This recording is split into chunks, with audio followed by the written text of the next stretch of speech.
A date which will live in infamy. Ao bem-estar dos trabalhadores. Você está ouvindo o História FM.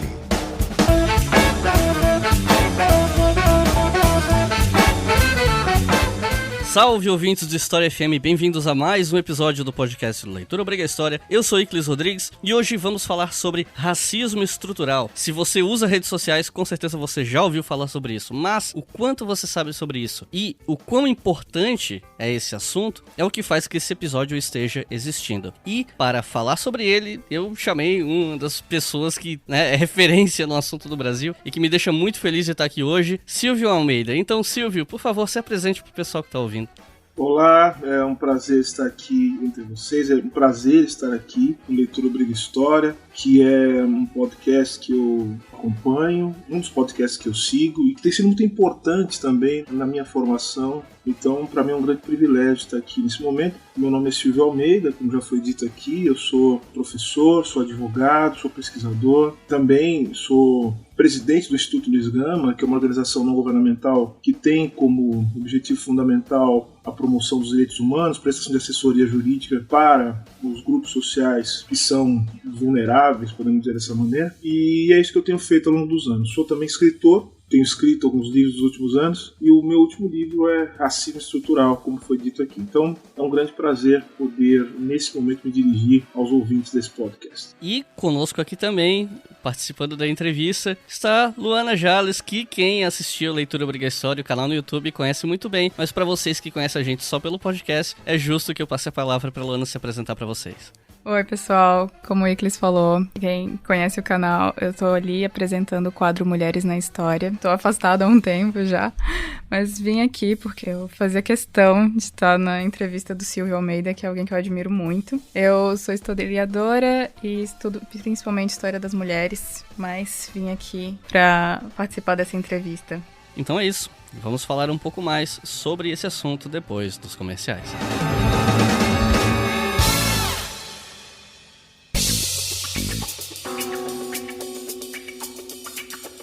Pessoal, eu sei que vários de vocês já devem saber que a gente tem uma loja na Doppel Store, que é a maior loja de camisetas e roupas com temática científica do Brasil.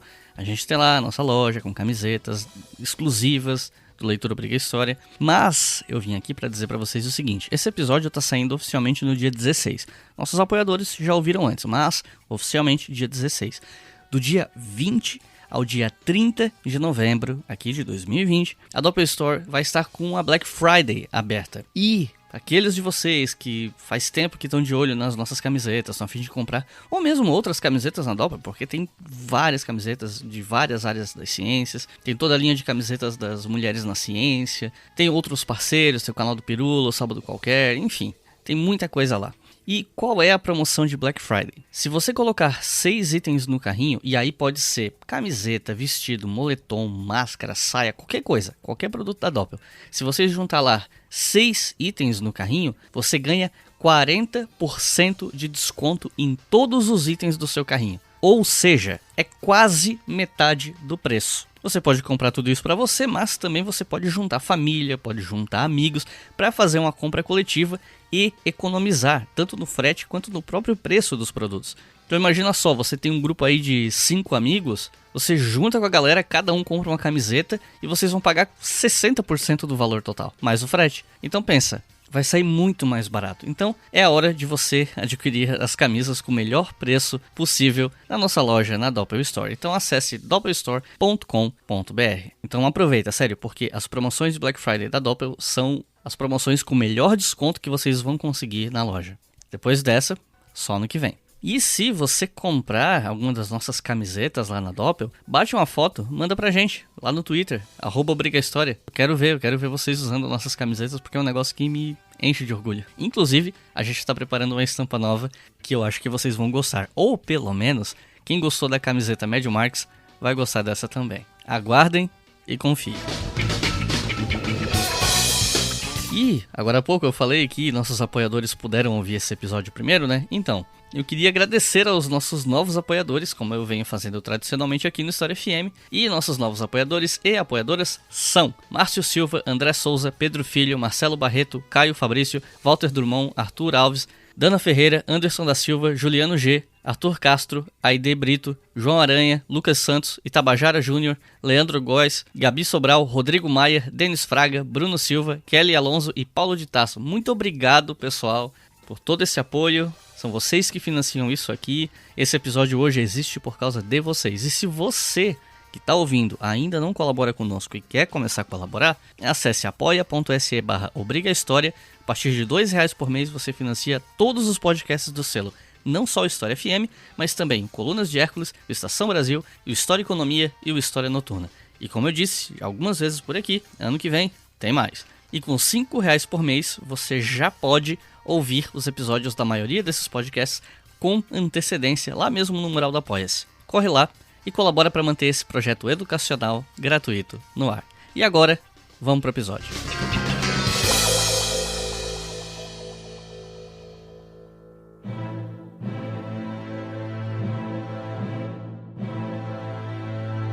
Acho que uma das perguntas mais importantes que a gente precisa fazer para começar essa entrevista é como você definindo pra gente a diferença entre preconceito racial, discriminação e racismo. Algo que tá bem apresentado no seu livro, mas que eu acho que é importante para o pessoal conhecer e também explicar, né, por que com toda essa diferença não se pode falar em racismo reverso e toda essa questão que a gente vê acontecendo na internet. Então, preconceito, discriminação e racismo são termos correlatos, é isso que eu procuro destacar, mas que são termos que se referem a fenômenos, ou seja, são acontecimentos que têm especificidade, mas que são distintos, ainda que tenham correlação. O que eu quero dizer com isso? É que o preconceito, ele parte da ideia de que nós identificamos e damos sentido para as coisas a partir de ideias, né, pré-concebidas, de um imaginário pré-concebido sobre aquilo que observamos. Ou seja, o preconceito, e especificamente o preconceito racial, ele se refere, portanto, à maneira com que nós compreendemos, entendemos e atribuímos certas qualidades a pessoas de grupos que são grupos racializados. Antes mesmo de conhecer essas pessoas e antes mesmo de saber como esses indivíduos, na sua experiência singular, como eles agem. Então, por exemplo, quando eu digo que eu já espero que o negro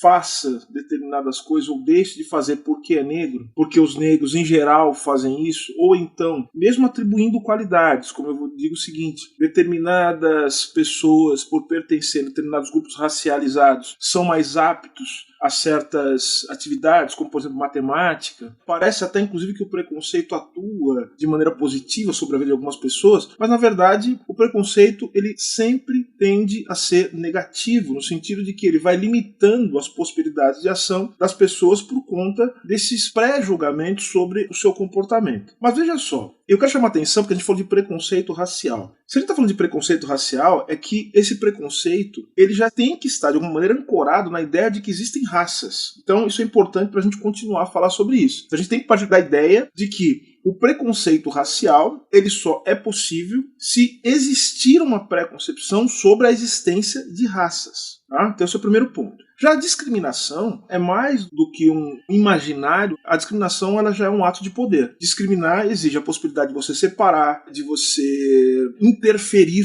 no sentido de estabelecer diferenças. Portanto, a discriminação ela sempre está relacionada a um ato de poder. Por isso que a gente costuma dizer que a discriminação ela nem sempre tem um caráter, vamos dizer assim, do ponto de vista ético, um caráter negativo. A discriminação ela pode ser algo necessário. A discriminação positiva. A discriminação positiva. Exatamente. Esse é um dos princípios fundamentais da ação afirmativa, das políticas de cotas, por exemplo, das políticas que criam espaços específicos de proteção para certas minorias. No caso, as políticas de gênero, as políticas de raça, as políticas de diversidade sexual, elas são políticas que partem da possibilidade do Estado, a partir do seu poder, discriminar para promover a igualdade e, de alguma maneira, estabelecer o mínimo de dignidade para essas pessoas que pertencem a esses grupos que são racializados. Então tem a discriminação positiva, mas em geral, quando se fala de discriminação, a gente está falando de discriminação negativa, no sentido de que essa separação, essa divisão, ela é feita no sentido de prejudicar no sentido de inferiorizar, no sentido de tornar subalterno essas pessoas que pertencem a esses grupos. Então, a discriminação racial, portanto, eu posso discriminar por outros motivos, mas a discriminação racial, mais uma vez, vem ancorada na ideia de que existem raças e essas raças devem ser tratadas de maneira distinta. Então, vejam que eu estou falando dessa maneira para vocês entenderem como a raça ela precisa ser a base para que eu possa falar de preconceito racial, discriminação racial. Agora, o racismo é um fenômeno muito mais complexo, né? Porque o racismo, veja, isso é uma coisa que eu insisto muito, né, no meu texto, no texto desse livro e nos outros textos que escrevi anteriormente, é que existem concepções diferentes sobre aquilo que é o racismo, porque o racismo, ele sempre está conectado às estruturas, né, sociais, do ponto de vista político, do ponto de vista econômico, do ponto de vista jurídico, e também a maneira com que nós constituímos o nosso imaginário social e que a gente pode chamar de maneira bastante direta de ideologia. Ou seja, o racismo, portanto, é um complexo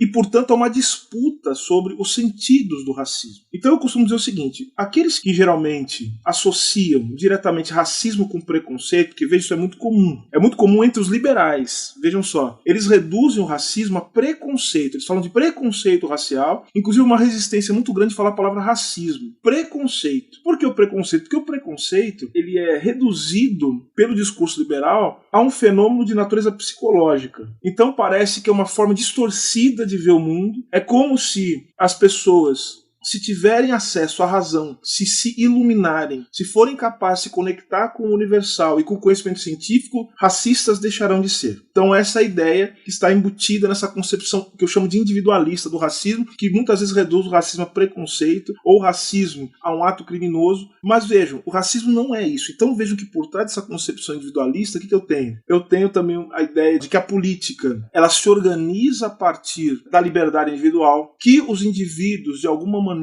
são seres autoconscientes e, portanto, a falha, qualquer ato desviante, tanto do ponto de vista moral como do ponto de vista jurídico, normativo, são resultado ou de indivíduos que se posicionam de maneira deliberada para prejudicar outra pessoa, ou então são pessoas que têm algum tipo de patologia. Então, ao invés de consertar a sociedade, você precisa consertar o quê? O indivíduo. Perceberam, então, na concepção individualista? Então, é necessário consertar o indivíduo. Então, reduz-se o racismo a atos individuais. Nunca é um problema sistêmico. Agora eu digo que há outras duas concepções, a institucional e a estrutural, que elas já chegam num ponto que permite uma explicação melhor sobre o racismo. O racismo, portanto, ele tem que ser visto como um processo que eu chamo um processo político, por quê? Porque se trata de entender como as relações de poder são constituídas, mas também é um processo histórico, né? Isso tem a ver muito com a profissão, com o mistério de vocês aqui. Por que fenômeno histórico? Porque o racismo tem que ser entendido também em sua conexão com as transformações sociais. Não existe uma forma de entender o racismo que seja comum ao longo de toda a história. O racismo ele foi mudando de forma. E o que caracteriza o racismo fundamentalmente, em resumo? O racismo é o processo político e histórico de produção da raça como um elemento distintivo dos grupos sociais e dos indivíduos. Então é sempre um processo. Não se pode entender o racismo como sendo um ato individual. E, ao fim e ao cabo, o racismo é esse processo que não apenas é o resultado da dinâmica estrutural da sociedade, mas que o racismo também é um elemento fundamental para que as estruturas sociais se reproduzam dentro de certos padrões. Então não se pode, e aí esse ponto é importante, não se pode separar a produção da raça da produção das condições de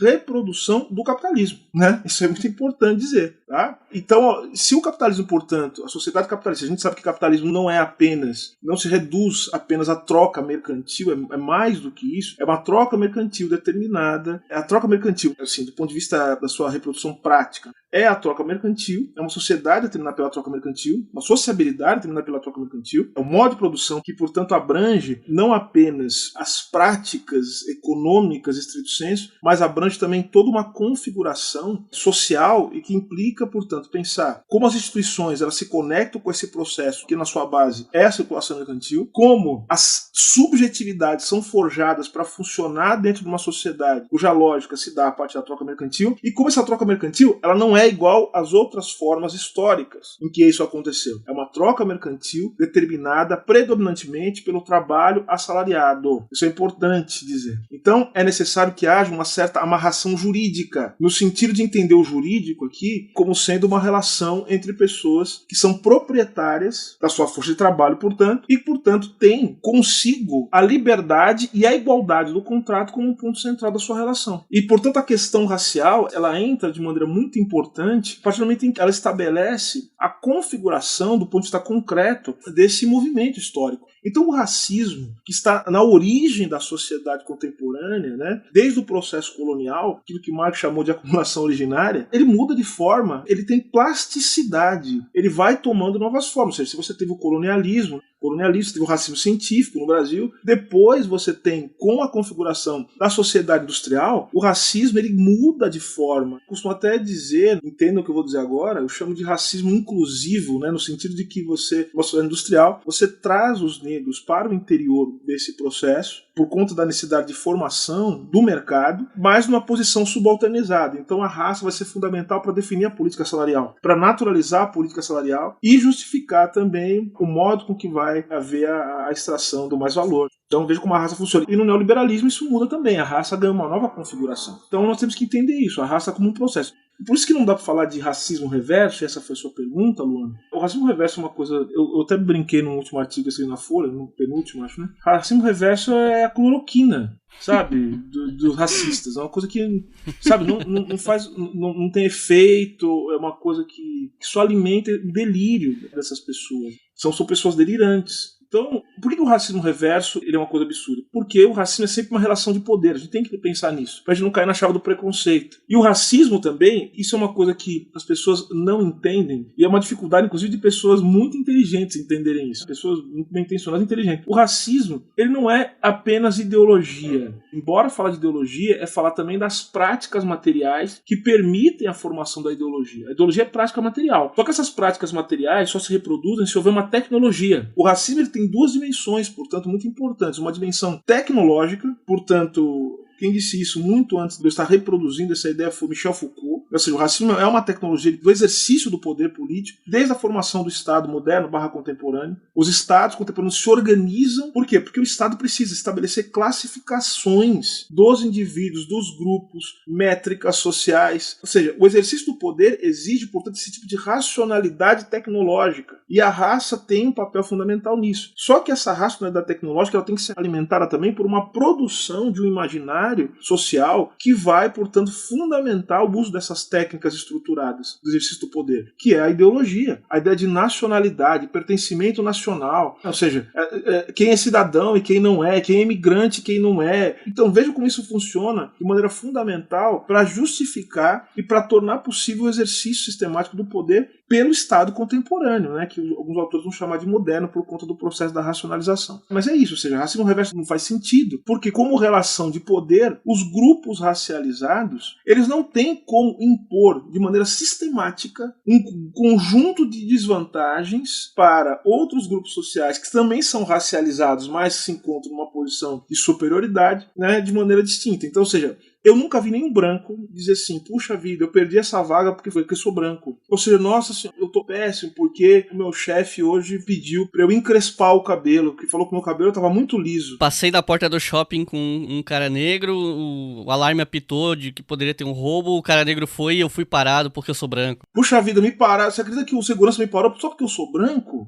Vocês percebem, então? E aí que tá. Os negros podem discriminar. Sim, os negros podem discriminar. Os negros podem, inclusive, ser preconceituosos. Eles podem ter uma visão péssima a respeito dos brancos. Eles podem, inclusive, reproduzir nas suas falas aquilo que o racismo fez com eles. Aliás, o racismo só funciona se os negros, de alguma maneira, forem condicionados e subjetivados para funcionar dentro dessa vibração que vê o negro inferior. Ou seja, o racismo é isso. Eu acho que o Luana deve ter passado por essa situação. Quando a gente vê uma pessoa negra numa posição que geralmente uma pessoa negra não está, nós nos espantamos. Nós negros, nossa, o que está acontecendo? Isso é o racismo. Por isso que eu sou absolutamente partidário da ideia de que nós temos que politizar o racismo. Claro, o racismo é uma questão moral, sem dúvida. Temos que levar isso a uma questão moral, só que nós precisamos levar o racismo a uma questão política. No sentido de que nós precisamos, para combater o racismo, desmontar as máquinas de poder, as tecnologias de poder também, além de fazer o combate ideológico, que se faz como? Combatendo não só as ideias produzidas pela ideologia racista, mas também combatendo os aparelhos de produção das ideologias racistas. Ou seja, escola, televisão, meio de comunicação de maneira geral. É isso, é a disputa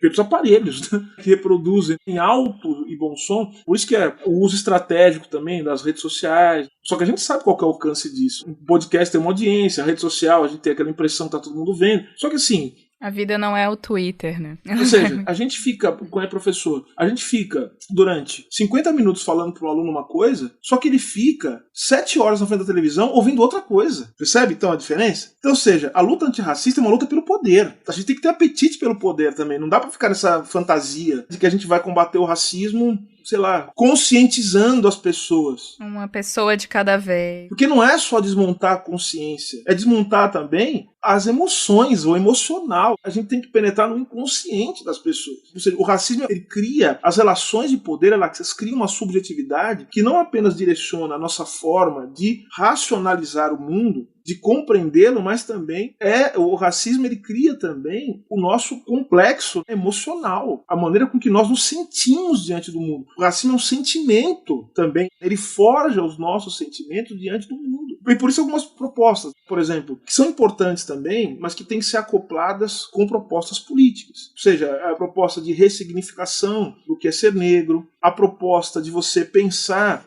a estética negra como algo importante. Ao longo da história isso teve um papel fundamental. Não é à toa que os Panteras Negras, a maioria das pessoas lembra dos Panteras Negras mais pelo jeito que eles se vestiam e pela atitude deles do que necessariamente pelas ideias que eles expressavam. Vai falar pra alguém que os Panteras Negras liam o Livro Vermelho e gostavam do Mao Tse Tung pra ver o que acontece? Sim. As pessoas não aguentam isso, não suportam. Inclusive, dá um spoiler, um dos vídeos que eu vou fazer no meu canal agora é sobre o movimento negro e a China. Ele fala disso, a figura do Bruce Lee, né, importante do movimento negro. Ou seja, são várias coisas, várias contradições, né, que a gente tem que entender como parte da luta pelo poder e da luta ideológica, que é a luta antirracista. E tem um ponto da tua fala que eu queria resgatar um pouco aqui, quando você fala da pressuposição da existência do conceito de raça. Eu vejo muita gente, especialmente no campo da biologia, falar sobre, olha, raça não existe. Raça, biologicamente falando, é um conceito ultrapassado, etc, etc. Por outro lado, eu vejo algumas pessoas, às vezes, desses debates de rede social que a gente esbarra, né, falando assim, olha, tudo bem, a gente pode até falar que raça não existe, mas a categoria de raça como algo social, ela tá ali. As pessoas ainda se veem como parte de uma raça ou outra, e esse conceito ele tá aí na sociedade, tá ditando muita coisa que a gente vive. Então a dimensão social do conceito de raça não poderia ser tirada, porque se você trata ela como algo meramente biológico, você acabaria atrapalhando o debate sobre racismo, porque não é só tentar empurrar uma igualdade racial utópica baseada na biologia, quando a sociedade não tá disposta a botar isso em prática socialmente. E aí eu queria ouvir de você o que você acha em relação a esse debate de raça como conceito biológico ultrapassado versus raça como conceito sociológico presente no debate. Os cientistas que afirmam a inexistência da raça, eles têm toda a razão. Sim. Não existe raça do ponto de vista biológico. Foi alertado, inclusive, por um grande amigo, que é um grande biólogo, o professor Gustavo Silva. A gente estava conversando sobre isso, e ele estava me falando sobre a diversidade genética dos africanos, né, de África. E aí eu falei assim para ele, pois é, então existem menos diferenças entre as raças, quando a gente olha para os brancos, né, do que para os negros. Ele falou, não, Silvio, tá errado, tá dizendo. Não é que existem menos diferenças, não existe raça. Assim, porque se a gente olhar para indivíduos africanos, eles são muito diferentes entre si, a ponto de que, se a gente olhar do ponto de vista genético, essas pessoas não podem ser consideradas, se a gente for estabelecer diferenças radicais, algumas pessoas negras entre si não poderiam ser consideradas sequer da mesma raça, dadas as diferenças que se encontram entre esses indivíduos. Então, a raça, portanto, é uma criação sociopolítica. Eu falo social, mas entenda quando eu falo uma criação social, englobem a raça é uma criação científica, cultural, barra científica, a raça é uma criação jurídica, a raça é uma criação política e a raça é uma criação econômica. Então vejam que a raça ela é um construto. Ela foi criada. Não é que ela foi criada por uma... E a gente tem dificuldade de entender isso, né? Os historiadores têm bem menos dificuldade de entender isso. Não foi que alguém, por decreto de um gabinete, falou, vamos criar a raça agora, para atormentar a vida de todas as pessoas que não sejam brancas e tal. É um processo histórico, né, de construção de um conceito que vai depois servir para o exercício do poder. Então, eu gosto muito de uma ideia de que a ideologia ela tem que ser como se fosse um conjunto vazio. A ideologia tem que ser uma bexiga, assim. Né? Por quê? Porque a ideologia ela tem que ser passível de preenchimento com diversos fatos, e com diversas contradições, com diversas coisas que vão se dando ao longo da história, mas que vão ser, de alguma maneira, definidas pelo invólucro, ou seja, por esse espaço vazio preenchido de maneira circunstancial. Então, por isso que eu disse, a raça ela era uma coisa, mas ao longo da história, as modificações, as transformações que ocorreram, né, ao longo da história, foram preenchendo a raça de outros elementos. Porque, veja, a gente hoje afirma o seguinte, bom, raça não tem nada a ver com biologia. Mas não é isso que diziam os cientistas, os homens do século XIX.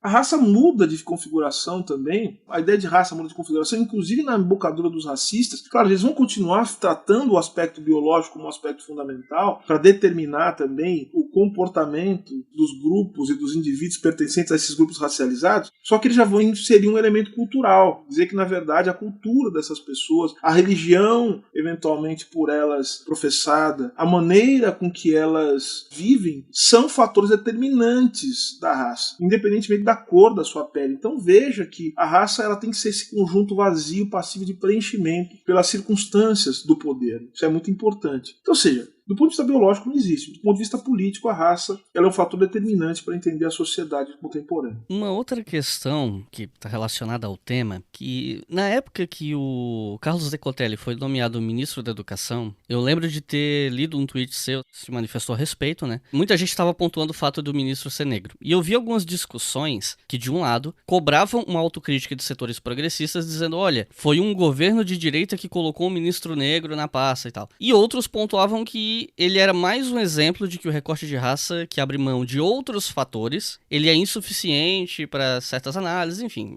foi um debate muito amplo, né? E eu lembro que você fez uma crítica à manipulação da identidade racial. Depois, acabou que foi revelado que ele mentiu em partes do currículo, acabou nem assumindo o cargo. Aí, mais uma vez, você percebeu, né, esse detalhe sobre como o racismo estrutural opera, em casos como esse, quando você afirmou que o escrutínio público sobre esse tipo de fraude, quando se dá por pessoas negras, costuma não só ser maior, como também questões raciais entram na equação, entram no debate, que é uma coisa que não acontece quando é um branco que frauda, né? E aí não tem como não lembrar do caso da pesquisadora Joana Dark Félix, sobre o qual iam fazer um filme e tal, que foi cancelado quando descobriram que ela teria mentido sobre a própria atuação profissional. E no caso dela, ainda teve um elemento extra na discussão, porque eu vi muita gente que se declara como progressista, pegando muito pesado nas críticas com ela, porque ela supostamente teria feito falas de caráter bem meritocrático, meio que querendo desmerecer cotas ou coisas do tipo, falando muito do mérito pessoal dela, do esforço. Então, quando foi revelado que ela teria mentido em partes do currículo, muita gente acabou pegando mais pesado por conta desse tipo de fala. Porque, olha, você estava criticando políticas como cota, etc., com esse discurso meritocrático, ó, tá aí, ó,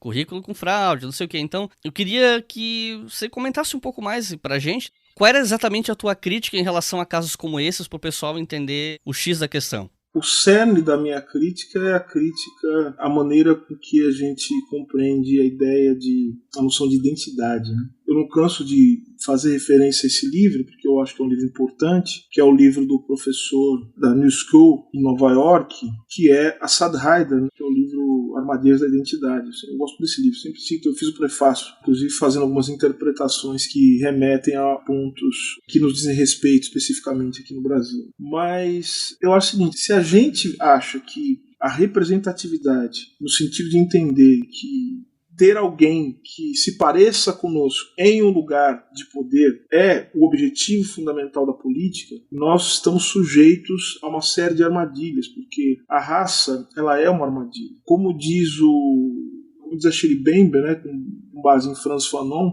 ele vai dizer a raça é uma loucura codificada. Loucura codificada no sentido de que a raça ela parece um elemento desarrazoado e, de fato, a raça funciona justamente nesse espaço, nessa zona cinzenta entre a irracionalidade e a racionalidade tecnológica, técnica, é justamente isso que nos leva, por exemplo, a armadilhas e a reprodução desse grande delírio do Ocidente, especialmente, que é a raça. Eduardo Said já denunciou isso há muito tempo. Agora, veja só, nesse caso específico, me chama a atenção o fato de um governo que não tem qualquer tipo de compromisso com a população negra, não tem compromisso com a população indígena, não tem compromisso com as minorias, não tem compromisso com os direitos humanos, não tem compromisso, enfim, com nenhuma dessas pautas, nomeie um ministro negro para ser o ministro da Educação. Isso, quando a gente olha a partir da superficialidade, dessa representatividade vazia que eu chamo, porque eu não estou dizendo que a representatividade ela não é importante. Eu falo isso no livro, ela tem sua importância,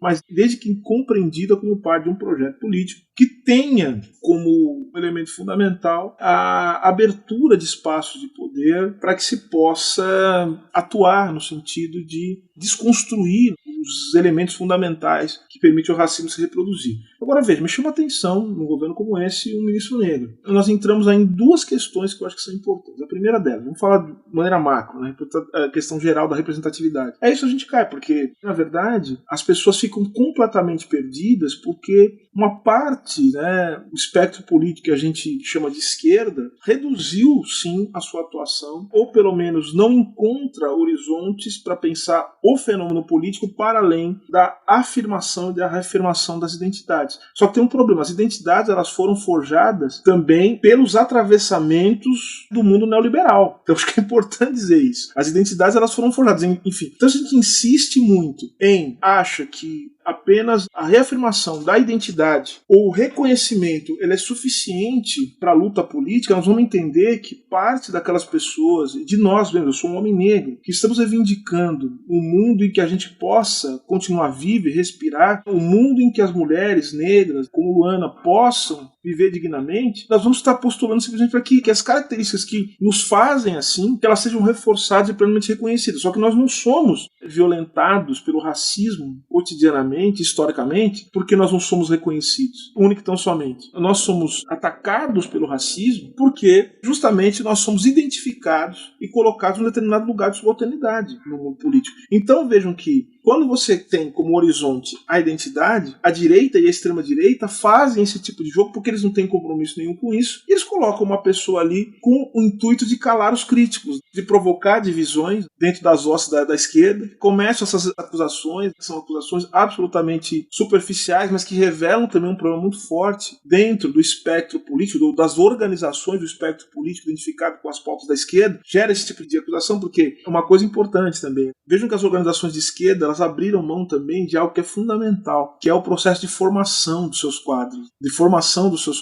dentro de um horizonte político. E entender também essas energias sociais que estão nas minorias, nas mulheres, nos negros, e fazer com que eles participem desse processo de construção de um horizonte político renovador, em posições importantes, entendendo, compreendendo, ou seja, espaço de diálogo em que isso é possível, seria fundamental para que nós não caíssemos nessas armadilhas. Mas como abriram mão desse papel formador, desse papel agregador, grande parte, obviamente que esse tipo de artifício usado pela direita e até pela extrema direita, ele acaba bagunçando. Então esse é um primeiro aspecto. O segundo aspecto é um aspecto pessoal, olhar para o indivíduo negro. Vejam, as pessoas negras, elas são muito diversas, e mais, os negros, eles têm as suas estratégias, eles tomam decisões a partir da precariedade da vida. Então, vejam, obviamente que esse homem, ele foi ganhando espaço, ele foi negociando, ele foi fazendo acordos com uma série de pessoas, que as pessoas que viraram as costas para ele depois, e ele conseguiu uma série de vantagens para sua vida pessoal, para sua vida familiar, né? Eu sei que ele teve uma série de dificuldades, por exemplo,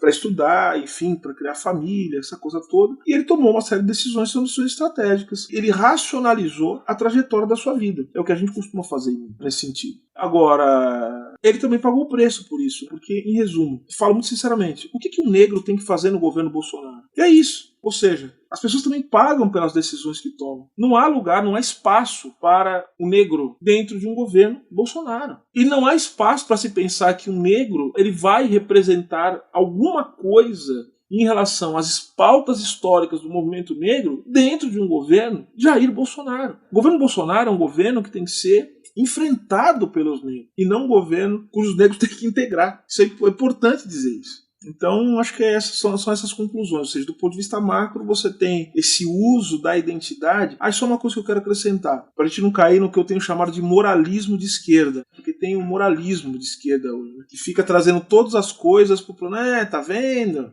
O identitarismo, não sei o quê, né, porque são identitários, porque esqueceram a luta de classes, não sei o quê. Bom, primeira coisa, há uma falta de compreensão, né, de como funciona a reprodução da sociabilidade capitalista, no sentido de compreender que as pessoas são atravessadas pelas condições estruturais, que elas são subjetivadas. Os indivíduos se tornam sujeitos dentro de condições que eles não escolheram. Então, isso é importante, porque a gente esquece de se ver também como parte desse processo. Se ver também como pessoas que são, de alguma maneira, determinadas, em alguma medida, por essas condições sociais. A gente esquece que muito do que a gente chamou de nova esquerda nos últimos anos, na verdade, muito depois, Nancy Fraser e outros vão falar, na verdade, o que a gente tinha é um neoliberalismo de esquerda.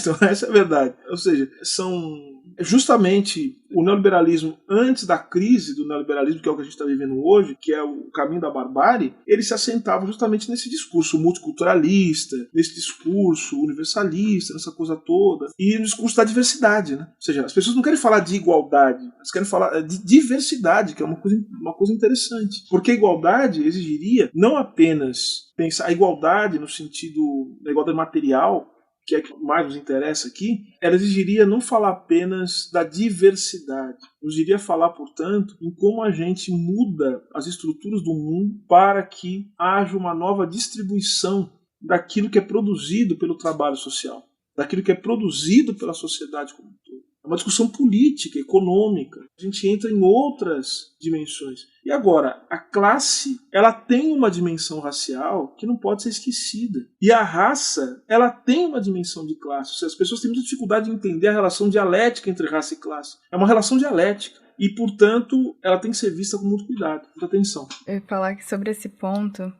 nem era a minha próxima questão, mas sobre esse ponto me lembra um pouco o livro da Neuza Santos Souza, que ela fala sobre o tornar-se negro e essa dificuldade dos negros se enxergarem nos patamares mais altos. E quando eles chegam, como se reproduz o comportamento do branco, de como que eles acham que chegar a um patamar mais alto é reproduzir o comportamento branco e se embranquecer, né? Com aquela questão que você falou sobre identidade lá no começo, reforçou agora também, como a questão social perpassa raça, né? A gente só tem um jeito de sair disso, né? Sim, é uma coisa que eu vivo diariamente, uma coisa que você vive, assim. Eu sou advogado, eu sou professor, dou aula em 2 universidades respeitadíssimas, de elite. O que me segura é justamente a militância política e a atividade intelectual. É isso que me segura do ponto de vista emocional, do ponto de vista estrutural, mesmo, da estrutura da minha vida. Entender quem eu sou nesses lugares o tempo todo, entender como eu consegui chegar nesses lugares. A minha atividade intelectual, a minha atividade política, mas assim, vocês devem imaginar, não é nem o caso a gente fala disso agora, vocês devem imaginar que a vida, minha vida, de outros, é o tempo todo ficar criando estratégias e ficar querendo o tempo todo pensar em como, do ponto de vista emocional, a gente vai lidar com certas posições, com certas questões, porque, veja, o sofrimento, Luana, Iclis, não é só o sofrimento de não chegar, não é só o sofrimento de como você vai permanecer, não é só o sofrimento por, eventualmente, você perder, mas é um sofrimento também, e isso é o racismo, é um sofrimento por ganhar. A gente sofre quando ganha, a gente não sofre só quando a gente perde. Ganhar também é muito difícil, tem que saber perder, mas tem que saber ganhar. O saber ganhar, quando você é negro, ganha um outro sentido. A gente tem que saber ganhar no sentido que a gente tem que entender que esse lugar que nos foi colocado, ele é um lugar que é produzido pelo racismo. Dizer que a gente não pode fazer certas coisas, falar de certos temas, tratar com certas pessoas, veja só que o tempo todo, né, dizendo o que a gente pode e o que a gente não pode fazer, com quem que a gente pode se relacionar, com quem não pode. Eu estava até conversando isso ontem, a gente está discutindo muito, eu tenho nos grupos, a gente está discutindo muito a figura do Pelé, né? E veja que coisa impressionante. A grande pergunta é a seguinte: quem é o homem? Quem é o homem? Quem é o ser humano? Porque o ser negro é justamente isso. É o tempo todo você ser-lhe retirado a possibilidade de você estar numa chave do que se convencionou chamar e que é tido pelos filósofos do século XX especialmente como algo incompleto, que é o ser humano. Não sei como é que você é humano, como é que você pode ser humano. Então vejam, o limite é o seguinte: o ser humano é a mediação entre a animalização, ser tratado como um animal, ser tratado no sentido de ser tratado como um ser irracional, um ser inferior, ou aquele que não merece ter a dignidade, ou seja, porque a dignidade e a humanidade, nesse espaço de mediação, é a possibilidade de você errar, a possibilidade de você ter que se confrontar, de ser responsabilizado pelos erros que comete, mas é a possibilidade de você ser acolhido, a possibilidade de você poder melhorar, ou a possibilidade de você também poder dividir com o outro as suas inquietações. É o espaço do diálogo possível. Então agora veja só, agora do outro lado você tem também a mitificação, ou seja, você tem a deidade, aquele que não pode errar. O Mano Brown fala isso: eu sou aquele louco que não pode errar. Você não pode errar nunca, você não pode cometer um erro, você não pode fazer nada, você não pode se desviar, porque não há segunda chance, né? Então veja só, você não tem esse espaço da humanidade, essa mediação, essa possibilidade de você ser incompleto, ou de você poder estar, ou a completude ser um devir, né? Um caminho que você vai trilhar. Ou você tem que ser completo, tem que ser magnânimo, pleno, sublime, ou você é um ser que não merece consideração. Então acho que esse ponto é importante para a gente entender esse lugar que nos coloca inclusive nessa armadilha psicológica. E voltamos para o começo da nossa conversa. Percebe que o racismo ele tem que funcionar constituindo também a nossa psique o tempo todo, mas não só dos negros, tá? Mas dos brancos também. Os brancos também têm que funcionar nessa chave. E no Brasil se torna muito mais complicado, porque no Brasil a gente só é branco olhando de perto, viu? Porque olhando de longe, ninguém é branco no Brasil, no sentido de ser reconhecido como parte de uma branquitude universal. Olha, nisso os brancos estão uma profunda desvantagem, porque nós negros criamos a ideia da diáspora, de que nós temos conexões em todos os lugares do mundo. Os brancos não têm essa ideia, porque os brancos europeus não vão aceitar que o sujeito branco latino-americano, ele pode ser do Sul, pode ser de Florianópolis, pode ser do Rio Grande do Sul, pode ser do Paraná, não importa. Pode falar que tem descendente de alemão, pode falar que o pai foi italiano, não interessa. Não será branco,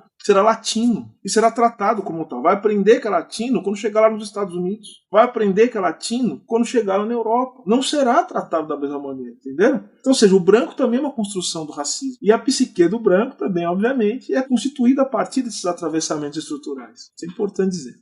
Eu queria voltar aqui para a questão sobre as mulheres negras. Se a gente for começar a falar sobre a questão das mulheres negras no Brasil, a gente pode ficar horas aqui falando sobre todas as formas de opressão que perspassam a existência de ser uma mulher negra no Brasil. Mas eu gostaria de saber de você, Silvio, quais os pontos que o senhor considera mais urgentes para que as pessoas entendam a interseccionalidade e a vivência da mulher preta no Brasil? O primeiro ponto, começando, acho que daquilo que você falou, é entender o que é interseccionalidade. Porque a interseccionalidade não é um conceito tranquilo, não é um conceito que não tem disputa. Há muitas disputas sobre o que é interseccionalidade. Inclusive, eu estava ouvindo isso, eu oriento uma dissertação de mestrado em Direito que discute quais os possíveis impactos da Angela Davis para se pensar a filosofia do direito. Estou orientando a Lídia, orientando a minha.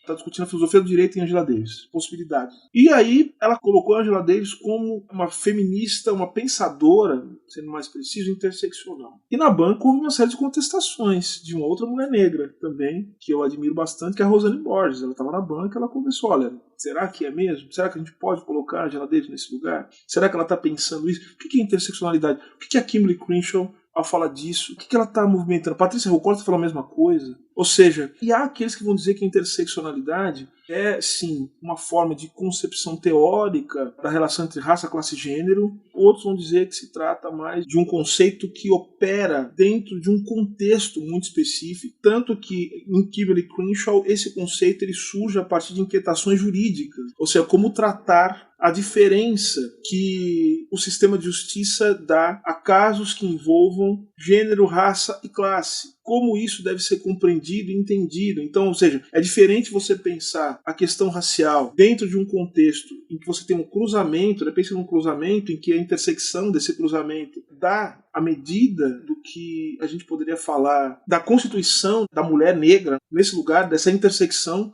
ou seja, em que ela é atropelada literalmente por essas condições. E é diferente você pensar a interseccionalidade de um prisma teórico em que se coloca como uma perspectiva epistemológica de compreensão da situação da mulher negra e do seu processo de constituição subjetiva. Então acho que é o primeiro dado, ou seja, a gente tem que entender o interseccionalidade, até pra gente não chamar de interseccional quem. E não é só porque a pessoa... Porque muitas vezes tem alguns autores que eles dizem que não são algumas coisas, mas eles são. Você vê, tem pata de elefante, tromba de elefante, orelha de elefante. Aí fala assim, não, eu não sou elefante. Não, você é. Você tem tudo de elefante, então não dá pra você dizer que você não é. Então tem os autores que ficam negando, não, eu não sou estruturalista, eu não sou tal coisa e tal, mas tá ali, pata de elefante, rabo de elefante, tá tudo ali. Agora, o problema todo de chamar interseccional é que a gente acaba não vendo algumas nuances muito importantes. Então, a Angela Davis, por exemplo, é uma autora que a gente tem que ver mais vagar numa discussão, até por conta do histórico político-teórico da Angela Davis, né? A sua relação com a escola de Frankfurt, a sua relação não negada com o marxismo. Tá cheio de gente querendo tirar a Angela Davis do marxismo, dizer que ela não é marxista. Tem vídeo dela falando, as pessoas, não, ela não é. Mas ela falou no vídeo. Né? Não é. Mas é. O que você está fazendo, a gente chama em inglês de wishful thinking, né? Isso é desejo seu de que ela não seja, mas ela fala que é. É o que fazem também, por exemplo, desculpa não fazer desvio, mas é o que fazem com o Malcolm X, né?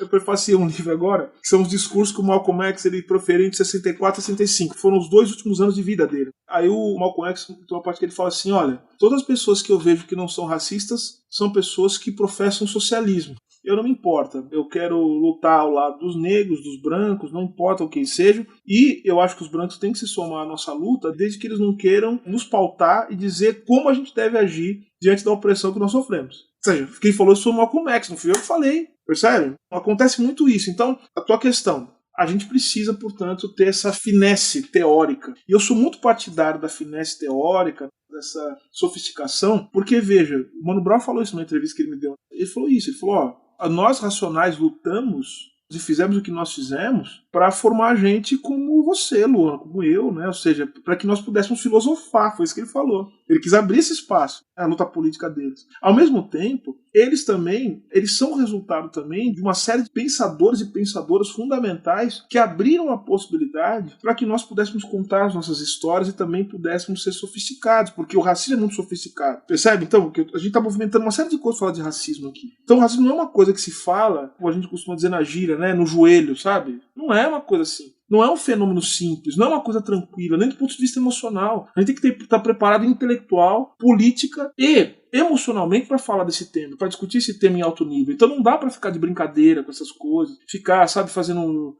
gracinha, ficar na superficialidade, falar de racismo, pegar um texto de lei, isso é banalidade, isso é vulgaridade, a gente não pode cair nessa. Então, por isso que mais uma vez, a gente precisa, então, cultivar e fazer esses debates teóricos, são muito importantes para entender, inclusive, os nossos limites, para pensar a partir de certas chaves. Eu não estou dizendo que a interseccionalidade é limitante, quero dizer que ela é importante, mas eu acho que a gente precisa discutir mais sobre isso, e eu me interesso muito por esse assunto. Agora, desculpa, você perguntou da interseccionalidade, você falou também o quê? Desculpa, foi uma outra pergunta. Os pontos que você considera importantes para compreender raça e gênero no país. Ah, sim, perfeito. Bom, já coloquei aqui, acho que muita coisa. Eu acho que a interseccionalidade é importante, mas fazer um debate. Eu acho que é importante que nós possamos entender também como se dá esse processo político de configuração do gênero, porque o gênero também, Judith Butler falando isso e tantas outras pessoas, Lélia Gonzalez falando sobre a mefricanidade, essa constituição do gênero a partir também da sua relação com classe, né? Ou seja, Lélia Gonzalez também é outra figura fundamental que tem que ser chamada para a gente discutir isso aí. E a pergunta é, a Lélia Gonzalez era interseccional? Não era? Ela está falando de outra coisa? Então veja só, a Lélia é fundamental, sensacional. Eu acho que era um dos pontos que tem que ser estudado, até para a gente compreender as especificidades da formação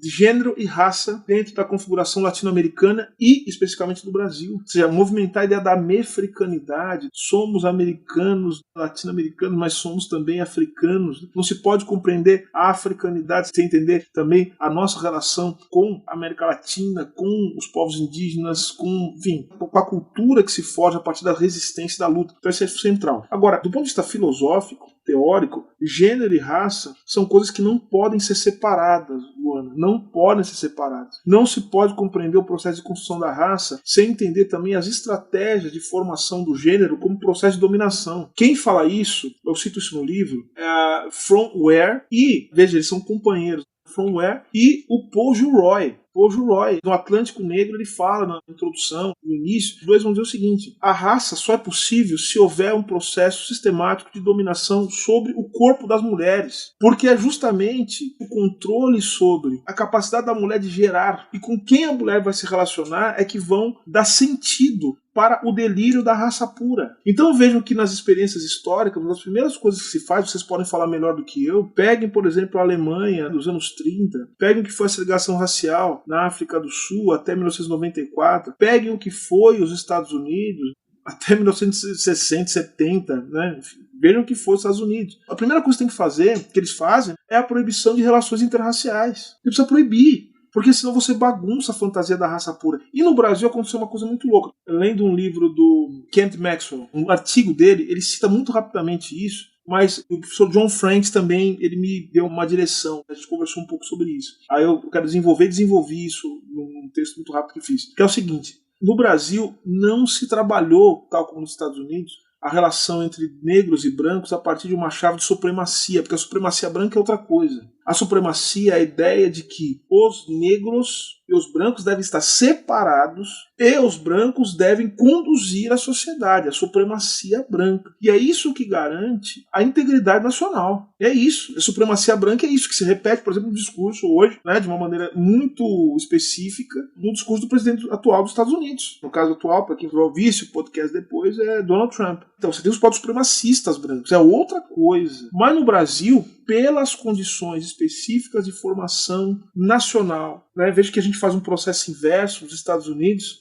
Primeiro, o fim da escravidão nos Estados Unidos é o início do processo industrial e da construção de uma nacionalidade que depois vai ser atada e vai ser bem amarradinha com a segregação racial, porque é importante dizer, a segregação racial e o supremacismo branco americano foi fundamental para construir os Estados Unidos como nação e permitir a unidade nacional que eles precisavam, que é fundamental para você constituir um processo de uma sociedade industrial. O Brasil, veja só, o Brasil se constitui como nação tendo a escravidão como seu eixo fundamental, ou seja, é como eu digo no artigo, um título do artigo que eu escrevi com o professor Júlio Veloso, é um pacto de todos contra os escravos, é todo mundo, o Brasil pactuou contra os negros na sua Constituição Nacional. E vejam que as condições do Brasil fizeram com que não surgisse uma supremacia branca, o que se evidenciou nos anos 30. O que surge no Brasil é a ideia de uma superioridade branca. Percebe a diferença entre supremacia branca e superioridade branca? A superioridade é o seguinte: o branco, quando ele chega, ele não é totalmente branco, porque o Brasil misturou. Então a ideia é dizer o seguinte: olha, não é que a gente vai considerar que toda pessoa que tiver algum tipo de relação com a negritude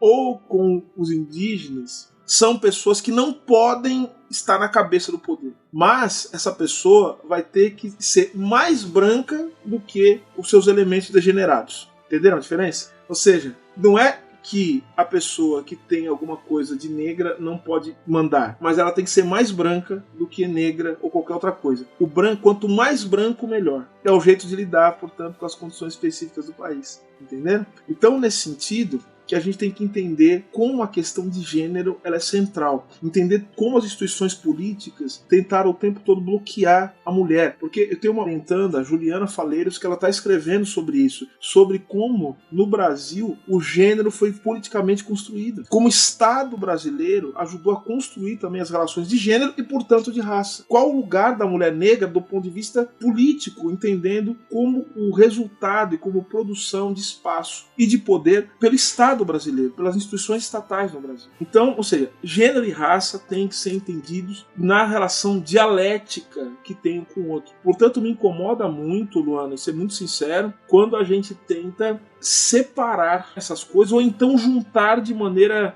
eclética e não sincrética, não de uma maneira que essa relação seja entendida como uma relação necessária para a compreensão tanto de um termo como do outro, como eles configuram fenômenos sociais que têm uma relação muito forte. É isso. Você está ouvindo o História FM.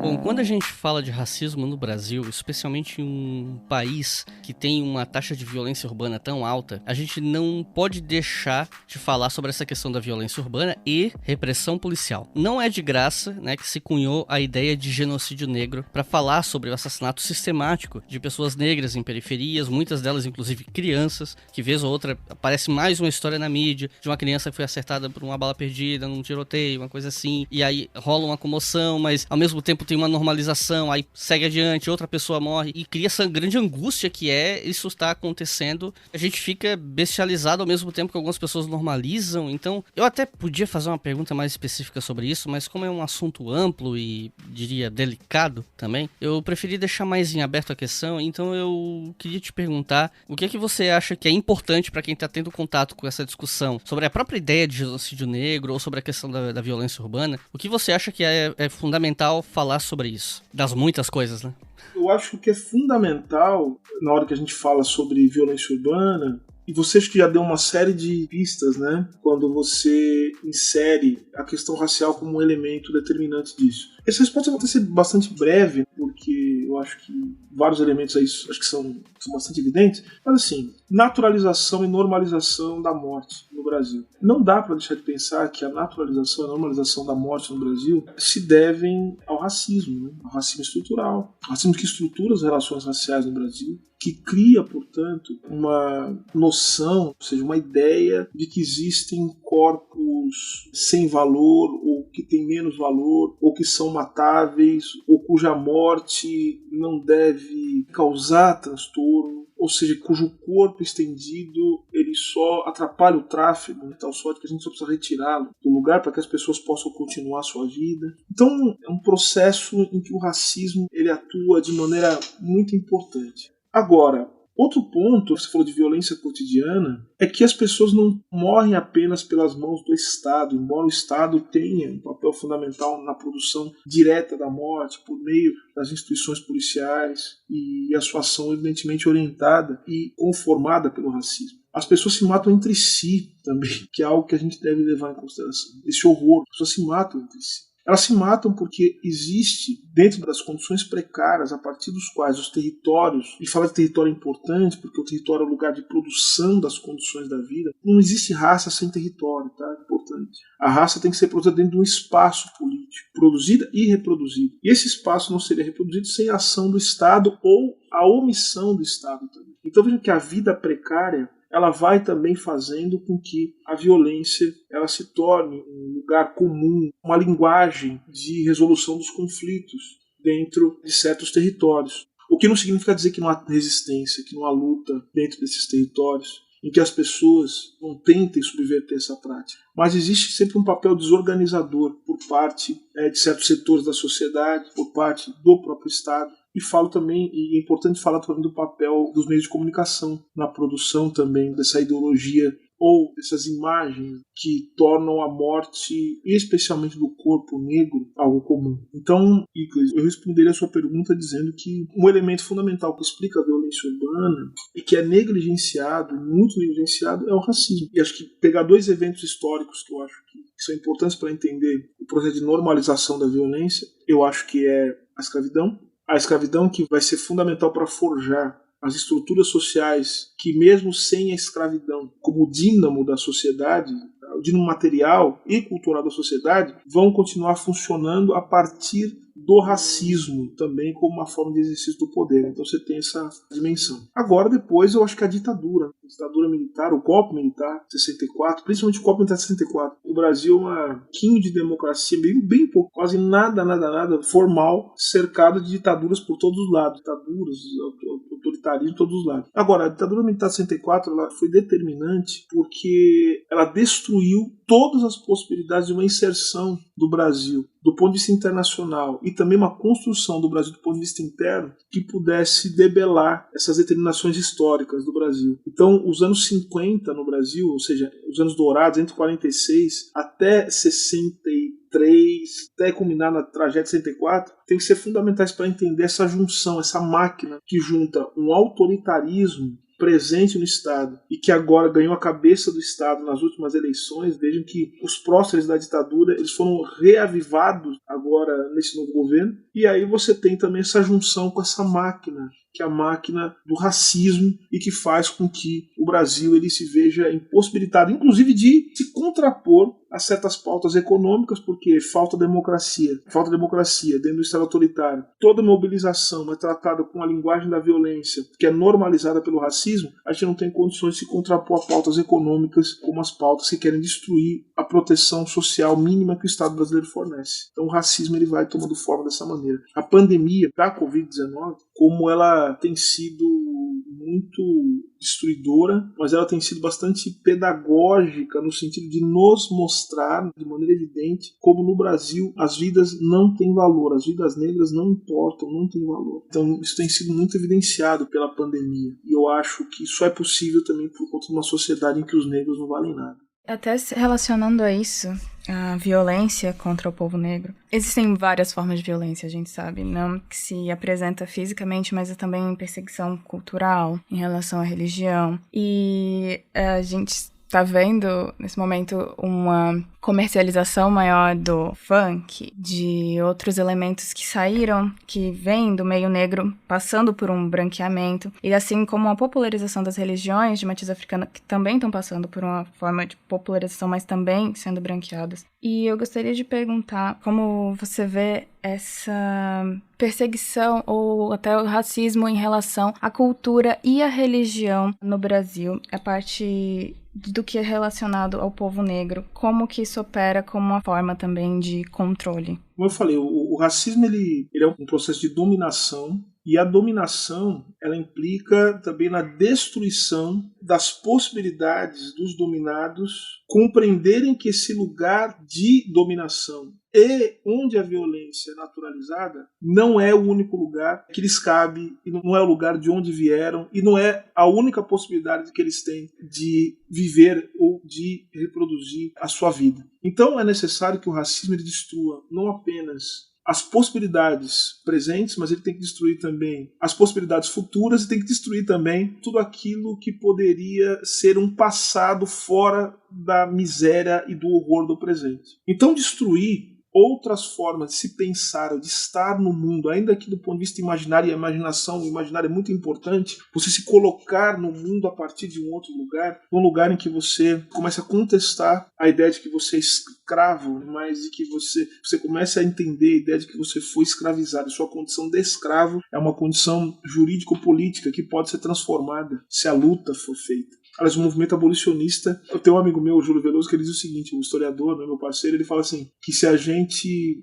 fosse entender o movimento abolicionista como um jogo de futebol, os brancos só entraram, aquele movimento abolicionista que a gente tanto olha, tem os grandes juristas que movimentou o povo brasileiro, ele vai dizer que se fosse um jogo de futebol, os brancos só entraram no jogo abolicionista aos 44 do segundo tempo. Porque até então os negros vinham se debatendo e lutando e resistindo sem esse apoio, sem esse grande movimento social, o movimento social de massas, que movimentou foi o movimento abolicionista. E aí a gente tem que entender como é importante mobilizar também aspectos fundamentais do imaginário, né? Dizer assim, bom, eu não fui só escravo.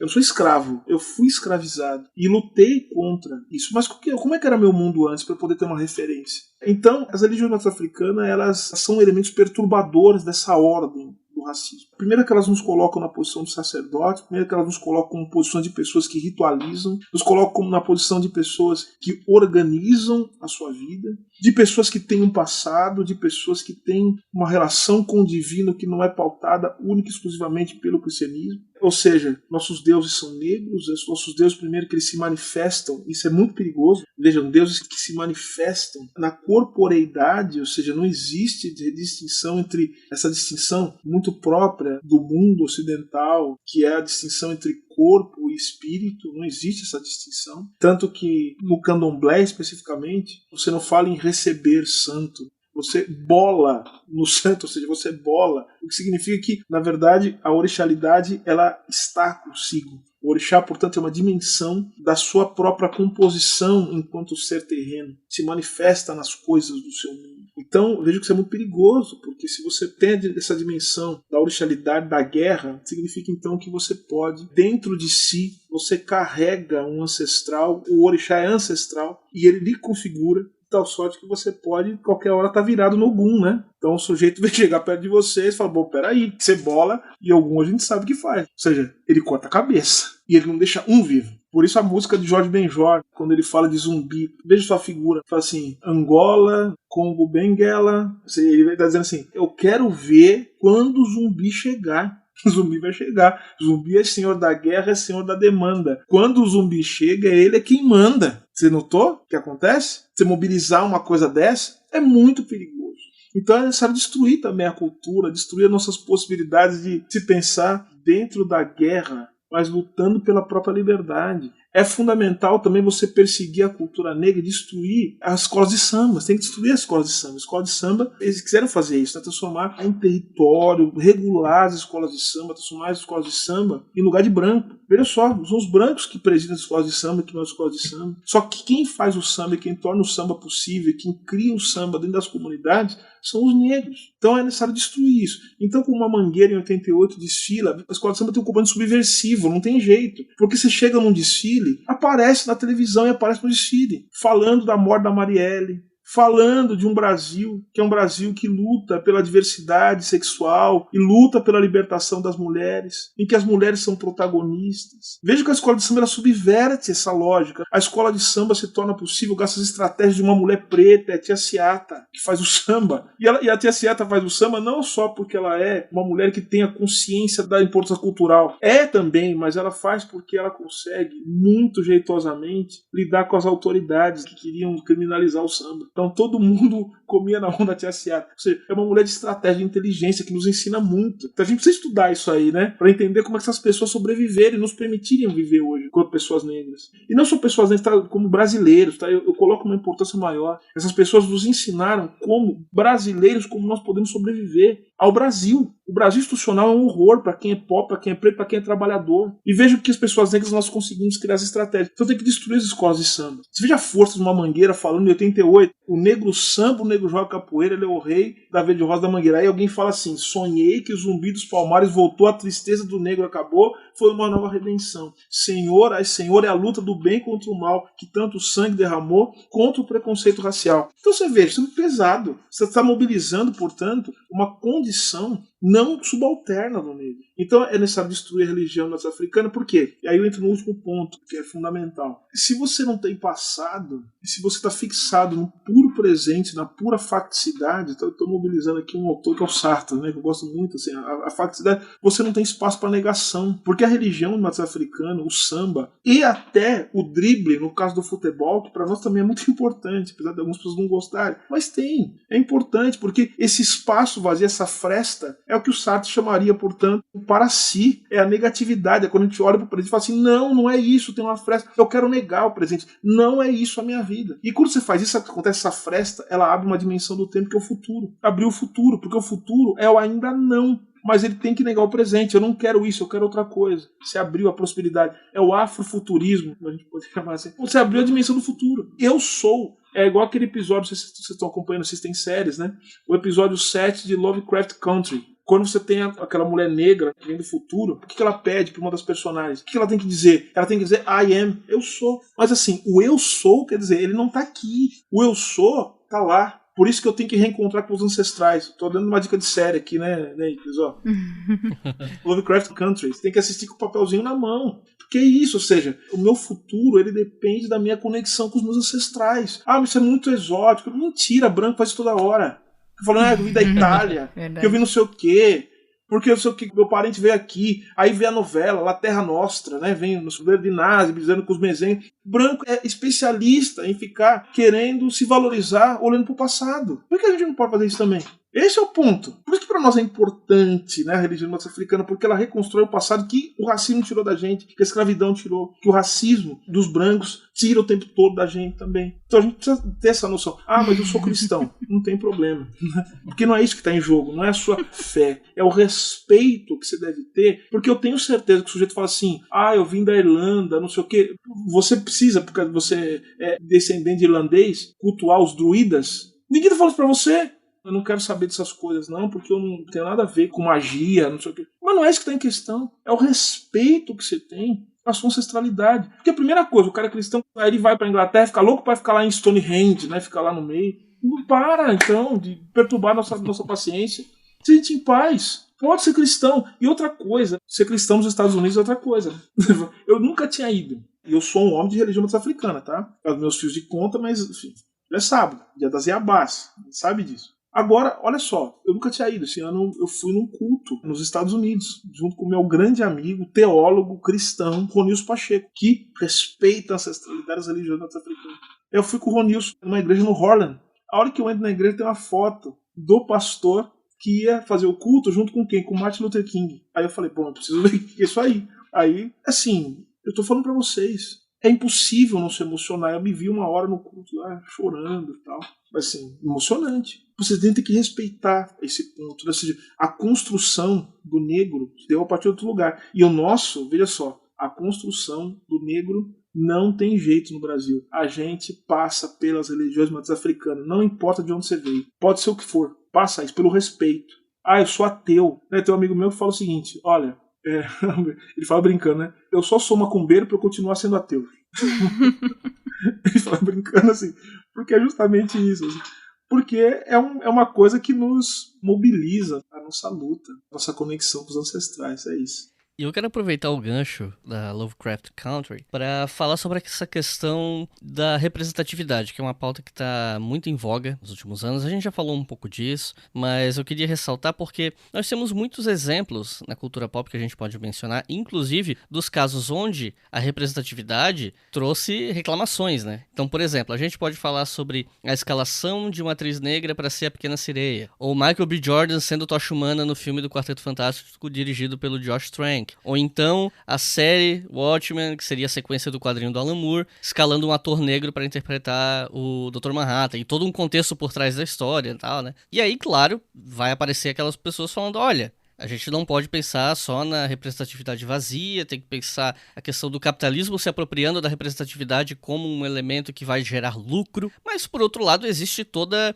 a questão simbólica, psicológica, o impacto de longo prazo dessa diversidade crescente na indústria cultural, levando em consideração que isso deixa um impacto nos espectadores, nas pessoas, que pode ser muito positivo. Então, eu sei que você já pincelou um pouco esse assunto, né, mas... E tem outros vários exemplos que eu nem mencionei, no caso, Pantera Negra, por exemplo, é um filme que até hoje o impacto dele tá ressoando e algo que foi ressaltado pela, infelizmente, morte do Chadwick Boseman, né? Tem tanta coisa que a gente pode falar disso, mas eu vou resumir, na verdade, perguntando o que você pensa desse debate entre a questão do capitalismo se apropriando da representatividade como pauta para lucrar versus o impacto social positivo dessa representatividade, do aumento dela na cultura popular. Bom, primeiro que o capitalismo se apropria de tudo. Sim. De tudo mesmo. Então, por isso que a luta anticapitalista, ela passa por compreender essas várias dimensões. Eu falei isso no começo, não é apenas dizer o seguinte, olha, vamos acabar com o capitalismo. Aí a pessoa tem a seguinte ideia, bom, já sei o que a gente vai fazer, vamos comprar todas as mercadorias, porque daí não vai ter mais troca mercantil. Você entendeu? Tem gente que pensa assim, que pensa que o capitalismo é isso, ou seja, vamos acabar com todas as mercadorias, vamos acabar com tudo. Não é isso que está em jogo. O capitalismo é modo de produção. E aí que está, modo de produção significa produzir as condições materiais da vida, o que significa produzir também as condições subjetivas, a partir das quais a realidade se torna possível. Então, o Emicida falou uma coisa numa entrevista, foi no Roda Viva que ele falou isso, o capitalismo não é um quiz, você não escolhe assim, quero ver no capitalismo, não quero. Não é isso que acontece. Ou seja, as condições materiais de reprodução da sua própria vida estão condicionadas à lógica do capitalismo. Portanto, é fundamental, obviamente, entender que certas transformações elas são sim o resultado da luta política, que é uma luta pela mudança da condição material e também por reconhecimento, mas que acabam de alguma maneira sendo muitas vezes, e aí que está a sua pergunta aí, que é interessante, como o capitalismo ele tem essa plasticidade de se acomodar. Ou seja, o capitalismo também ele precisa constituir modos de regulação, que significa possibilidades de absorção ou de normalização dos conflitos. Um exemplo aqui muito simples. Gente, por que existe poder judiciário, fórum, advogado como eu? Para que é? É para impor o capitalismo na marra? É para lutar contra o capitalismo? Não, não é isso. é para criar instâncias em que os conflitos que são inerentes e básicos ao capitalismo se resolvam ou pelo menos encontrem um modo de composição que dê conta de não destruir as bases do próprio capitalismo, que são baseadas em divisões, em conflitos que são permanentes. Não tem capitalismo sem classe. E já começa uma divisão aí. Você tem classe, você tem gente que é proprietário do meio de produção e gente que precisa vender a sua força de trabalho para quem é proprietário dos meios de produção. E não tem jeito. Então, veja, não é uma questão de escolhas única e simplesmente, senão a gente cai no moralismo. O que não significa dizer que a gente não pode lutar contra essas condições, que é uma luta que se dá tanto no ponto de vista objetivo, é uma luta política, uma luta que envolve a transformação das condições econômicas, o que se dá também por meio do exercício do poder, da tomada do poder. Aí começa. Mas também tem uma luta também por corações e mentes. Né? Os grandes revolucionários sabiam disso. Veja os revolucionários africanos, veja os revolucionários que fizeram a Revolução Russa, veja o que foi a Revolução na China. É importante entender essa luta por corações e mentes, a luta ideológica, que continua, inclusive, quando você tem, eventualmente, a tomada do poder. Ela continua. A gente viu que foram, vamos pegar aqui, estou falando de outros revolucionários, propriamente ditos, veja que foram os governos de esquerda na América Latina, nos anos 2000, como a luta, a tomada de poder, ela também tem que ser uma luta por corações e mentes. Agora, indo para a sua pergunta especificamente, isso para dizer o seguinte, o capitalismo ele tem essa capacidade de absorção dos grandes dilemas e das contradições que ele mesmo produz. Tá? Ele precisa acomodar. Ele naturaliza essas distinções. Então vejam, em determinado momento, a luta das minorias, ela tornou necessário ao capitalismo criar espaços em que a própria crítica ao racismo da sociedade contemporânea pudesse ser deduzida. Então vejam, o capitalismo produz seus próprios críticos também. E o espaço para essa crítica se tornar possível. Mas às vezes, ou seja, essas críticas acabam se tornando destrutivas. Um caso especificamente é o do Oli em universidades. Eu escrevo no maior jornal do país, e a gente sabe quais são as posições desses jornais, e elas não têm nada a ver com as minhas, mas eu escrevo no jornal do país. E escrevo coisas, inclusive, contra o jornal. Contra o jornal e contra aquilo que ele acredita. Então, assim, existe essa capacidade, essa possibilidade de absorção dos conflitos. Agora, você falou muito bem, essa representatividade ela é importante. Porque eu falei, existem coisas que são contraditórias. Porque ao mesmo tempo que é o cinema de Hollywood, mas é um cinema de Hollywood mostrando para um menino preto, uma menina negra, que aquele lugar, para eles colocado, não é o lugar da subalternidade, o lugar do racismo, o lugar do horror, não é o lugar natural a que eles pertencem. E veja, nós temos que lembrar o seguinte, as passeatas, os protestos que aconteceram nos Estados Unidos, muita gente, crianças inclusive fazendo o sinal do Pantera Negra nessas manifestações, o que é uma coisa contraditória. E que não significa que eu não tenha críticas ao filme Pantera Negra, eu tenho muitas críticas, né? Eu, por exemplo, tenho um problema com Pantera Negra, porque eu não gosto de rei, né? Pra começar, eu sou radicalmente republicano, né? E aí eu já tenho um problema. Mas como é o Pantera Negra, eu aceito, né? Eu me curvo ao rei T'Challa, né? Não tenho a dúvida disso. E assim, tem só um outro lugar que eu gosto de rei também, que é nos orixás. Assim, eu aceito o Xangô, sem problema nenhum. Agora, rei aqui, né? Na política contemporânea, eu não gosto de rei, não, de nenhum. Não gosto, não. Eu sou radicalmente republicano. Então eu já tenho um problema com isso. Outra coisa também que me incomoda no filme, para além da empolgação com que eu assisti esse filme, com muita felicidade e alegria, porque é muito importante, Luana especialmente sabe disso, quando você olha para a tela e você vê um monte de gente preta, sabe que o diretor é preto, sabe? Isso é muito bom, é importante se sentir desse jeito, sabe? O mundo não pode ser só a miséria de ficar o tempo todo ficando chateado. Sim.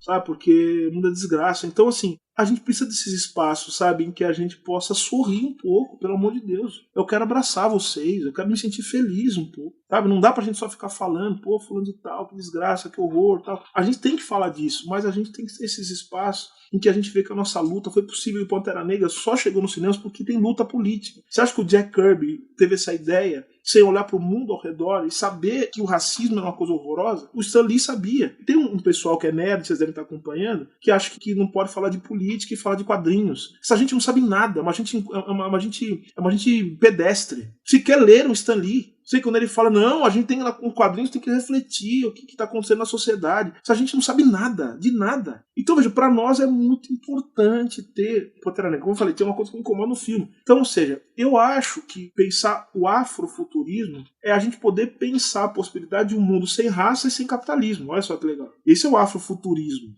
E aí, ou seja, quando a gente tá pensando isso, aí aquela cena em que eles estão andando pelas ruas de Wakanda, cara, por que tem que ficar aquelas ruas apertadas, aquele monte de gente, parece que tá na 25 de março, só com gadgets de última geração, comprando coisa, 25 de março é uma rua de comércio em São Paulo, ou seja, uma rua de comércio, uma rua apertada, um monte de gente e tal, não, porque assim, o futuro tem que ser, a gente precisa imaginar um futuro, porque uma amiga minha, a Rosane Borges, até brincou, né? Gente, afrofuturismo não é só colocar um negro com uma roupa com tecido diferente, prateada, brilhante, com tecido prateado, embaixo de uma luz neon, com óculos escuros. Não é isso, né? É reimaginar as possibilidades do ser. Por isso, ó, Lovecraft Country, eu sou, é outra coisa. Então é importante. Agora, você colocou também umas discussões mais específicas, né? Eu acho incrível. Eu vou responder a sua pergunta usando um outro exemplo. Você usou o exemplo da Gal Gadot fazendo a Cleópatra também, tem essa coisa. Tem um outro exemplo também, que é a Estelar, né? Sim, a Estelar dos Novos Titãs. A Estelar dos Novos Titãs, ela veio de um planeta chamado Tamarã. É um planeta chamado... Vocês conhecem o planeta Tamarã? Já foram pra lá? Eu nunca fui pra Tamarã. Assim, e me parece que a Estelar, ela é laranja. Sim. E tem os olhos verdes. Eu pergunto, por que raio uma pessoa negra não pode fazer a Estelar? Sendo que a Estelar é laranja, ela não é branca, ela é laranja e tem um olho verde. Sim.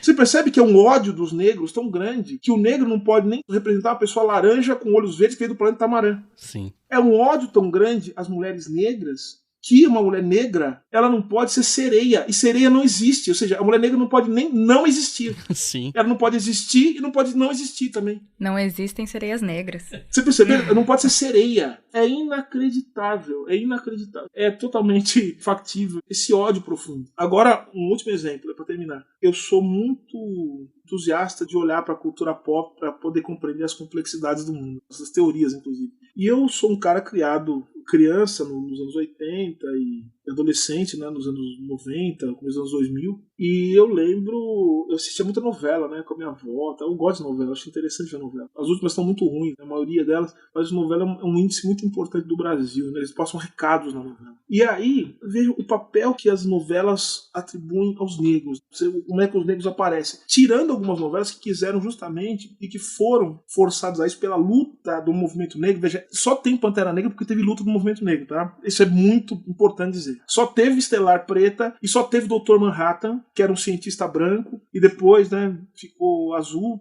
Mas assim, veja, eles não aceitam mudar o Dr. Manhattan, né, que era originalmente na graphic novel um cientista branco, mas que se tornou um ser azul.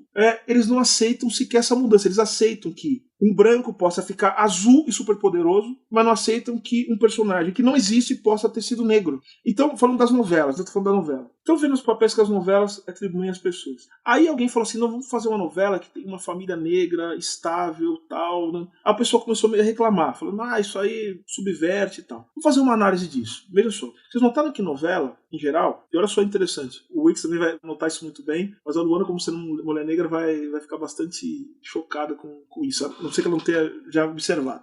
Você reparou que é muito difícil que numa novela tenha uma família negra estável, entre aspas. O que significa estável? Uma família negra em que seja uma família considerada normal, representando uma família negra normal. Sempre tem alguma coisa. Ou alguém vai morrer, ou alguém é bandido, vai ser assassinado, é tido como bandido, vai ser assassinado. E relacionamentos entre pessoas negras poderia ser normal, também não existe. Sim, é muito difícil. Sempre vai dar alguma treta, algum problema. Há muito se fala de relações interraciais, o que é absolutamente normal, a gente não é disso que a gente está falando. Mas olha só, o relacionamento entre negros sempre tem alguma treta que vai dar algum problema. Quando há, porque é muito difícil você ver também representado nas novelas, no Brasil pelo menos.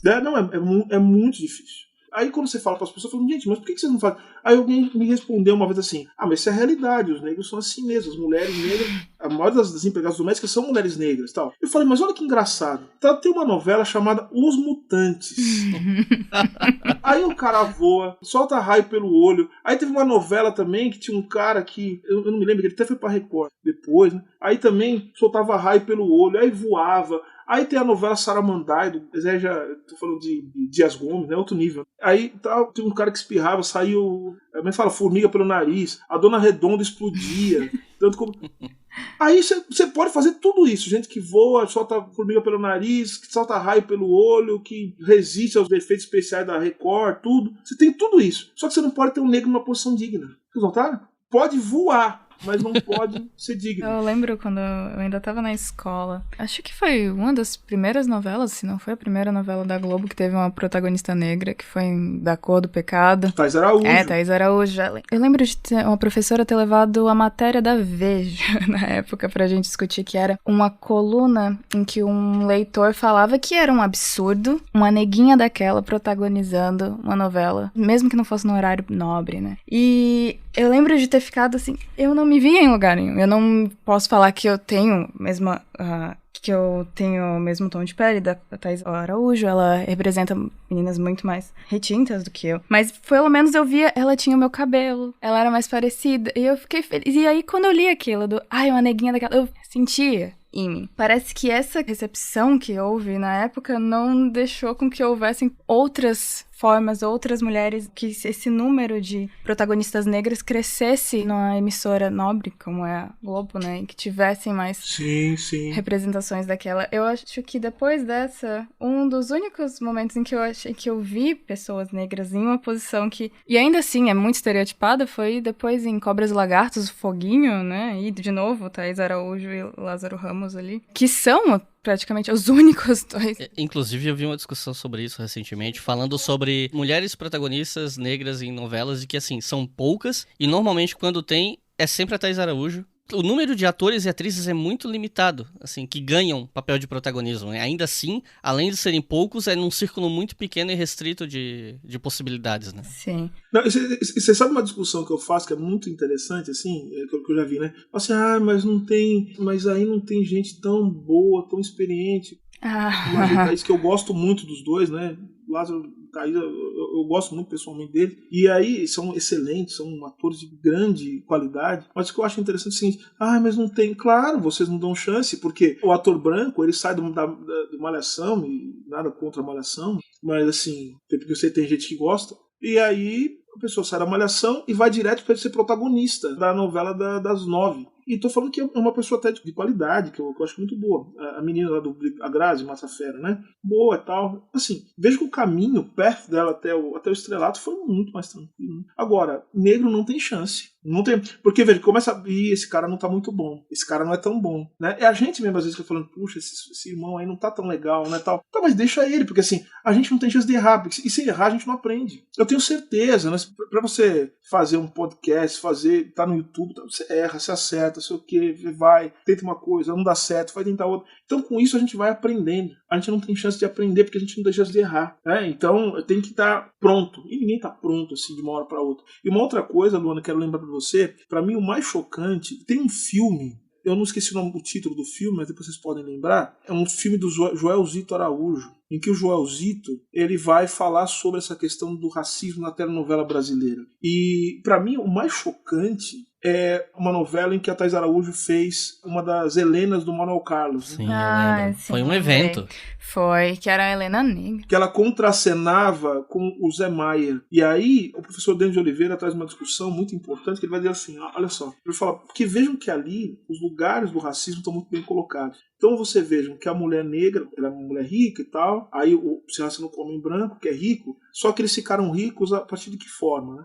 O homem branco, ele é empresário, ele é racional, ele é o homem planejador. A mulher negra, ela sempre tem uma dependência emocional desse sujeito, tal, não sei o quê, foi modelo, tal, aquela coisa. Ela depende do corpo pra chegar nesse espaço. E mais uma vez, sem qualquer tipo de estereótipo preconceituoso contra modelos. Não é isso que está em jogo aqui. O que a gente está colocando aqui é o fato dessas representações que sempre se colocam no mesmo lugar. Por que você não podia colocar um homem negro naquela mesma posição, sendo um homem negro protagonista e naquele lugar? Por que não? Mas não é isso que acontecia. E a cena mais impactante foi a cena em que a Thais Araújo, a personagem dela, na verdade, ela é responsabilizada pelo acidente que teria ocorrido com a filha do seu namorado, enfim, acho que é a Aline Moraes, se não me engano, que fazia a personagem. E aí ela se ajoelha na frente da mãe, né, da menina, que é a ex-mulher, né, do personagem do Zé Maia, e ela humilha a personagem da Thaís, dá um tapa no rosto dela, ela ajoelhada no chão. Isso é muito violento, isso é muito forte. E ela foi aos poucos, como o público começou a rejeitar a personagem, obviamente porque é negra, ela foi perdendo espaço de protagonista da novela, sendo que a personagem da Aline Moraes foi assumindo o protagonismo da novela. É incrível. Sabe o que é mais engraçado? É que a emissora de televisão ela fica numa posição como se ela tivesse absolutamente a reboque da opinião dos telespectadores. Isso não é verdade, porque havendo a insistência, eles conseguem mudar até resultado de eleição, né? Por meio de edição de jornal. Por que eles não conseguiriam fazer com que as pessoas naturalizassem o papel de protagonista de pessoas negras? Então vejam que há uma seletividade, né, sobre quando eu quero ser poderoso eu sou, quando eu não quero ser poderoso eu não sou. Então a gente vê que tem uma determinação pelo racismo. Eu lembro um pouco dessa novela, acho que eu ainda era bem jovem quando ela foi ao ar, mas eu não esqueço de uma cena em que a Thaís Araújo ela fala sobre um aborto. Essa novela colocou várias coisas, várias cargas negativas em cima do personagem dela. Porque eu lembro dela falando assim, eu fiz um aborto quando eu era muito novinha, eu me arrependo. E em outros momentos, colocando ela como uma mulher promíscua também. E isso reproduzindo aquele comportamento que se fala, né, indo no controle da sexualidade, mas também reforçando o estereótipo negativo que se tem em cima disso da mulher que tem uma sexualidade livre, em que ela acaba tendo que recorrer a algo que é tão moralmente condenável. Imagina na novela das 9, no Leblon, que é o aborto. Foi a primeira vez que eu vi na televisão alguém falar sobre isso, e eu fiquei tão... Nossa! Então, isso é curioso, quando você coloca, até pra gente evidenciar isso, o problema não é o aborto. Mas a forma como, né? O problema não é o fato, né, da personagem falar sobre esse tema, que é um tema tão caro e tão importante para as mulheres, que diz respeito à liberdade sexual, à liberdade reprodutiva das mulheres, enfim, um tema delicadíssimo, e que as mulheres elas têm que discutir fundamentalmente, mas que os homens também não podem deixar, né, se furtar de compreender, de aprender, de ouvir sobre isso. Exato. Agora, acho que o que você está falando é a maneira com que isso surge, né, e a forma com que isso aparece sem o devido cuidado. Eu acredito que tenha sido isso. O cuidado que esse assunto merece, porque ele diz respeito, mais uma vez, à liberdade das mulheres sobre o próprio corpo, diz respeito a uma série de coisas que as mulheres passam e lutam há muitos anos. E uma outra coisa que você falou também, sobre liberdade sexual, eu sinceramente não vejo. Não é problema de ser promíscuo e tal. O problema é como isso é tratado, né? Ou seja, porque as mulheres, na verdade, elas têm liberdade, têm que ter a plena liberdade e ter relação com quem elas quiserem, a hora que elas quiserem, do jeito que elas quiserem. Exato. A questão toda é que se essa imagem foi tratada colocando uma pecha moralizante no fato da personagem ter relação com vários homens. O que seria totalmente normal, porque as novelas são useiras e vezeiras, né, como dizem os antigos, em colocar os homens nessa posição em que eles podem ter relação com quem eles quiserem e eles saem os heróis da novela. Porque as mulheres não podem ter essa relação também, não podem ter essa liberdade. E acho que é isso que você fala, porque a televisão e a forma, o imaginário, né, sobre as mulheres não pode ser construído a partir desse lugar em que as mulheres possam... A liberdade das mulheres não pode ser construída como algo normal. E os problemas não possam ser discutidos de maneira crítica pelas mulheres. Então acho que é isso, ou seja, a representação das personagens, das mulheres negras especialmente, nesse lugar em que elas reforçam os estereótipos negativos, no sentido de que sobre elas são apresentadas de maneira a serem condenadas moralmente por uma sociedade hipócrita e moralista. Você cria o moralismo e você cria também o objeto desse moralismo e coloca ela num corpo negro, né? Uma mulher negra. É isso.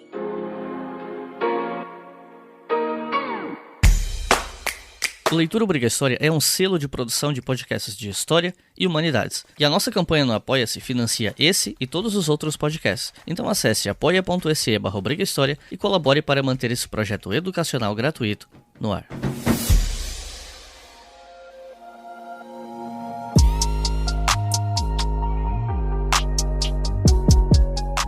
Não tem como falar sobre a questão do racismo sem falar sobre economia. Isso já foi mencionado aqui algumas vezes, mas eu queria retomar esse ponto porque, primeiro, a gente tem que falar sobre a questão do mercado de trabalho, né? Questão de oportunidade, que é um ponto que sempre se discute, inclusive se intercala com a educação, com a questão de cotas e por aí vai. E eu queria voltar a isso porque quando você participou do Roda Viva, você enfatizou bastante isso. A dimensão econômica do racismo. No dia seguinte, os dias que se seguiram, eu vi muita gente, especialmente pessoas que se definem como liberais, enchendo o saco no Twitter, questionando as conexões que você fez e tal. E como eu concordo plenamente com tudo que você falou a respeito, eu queria trazer isso aqui de novo, porque eu quero que a gente tem que martelar essa tecla, porque isso é muito importante. Então, Silvio, quais as relações entre racismo e economia no Brasil e por que a gente tem que martelar nesse ponto? Então, você falou que o pessoal falou muito no Twitter. Na verdade, assim, eu só vi só porque eu ignorei o resto. Eu não dei a menor pretensão.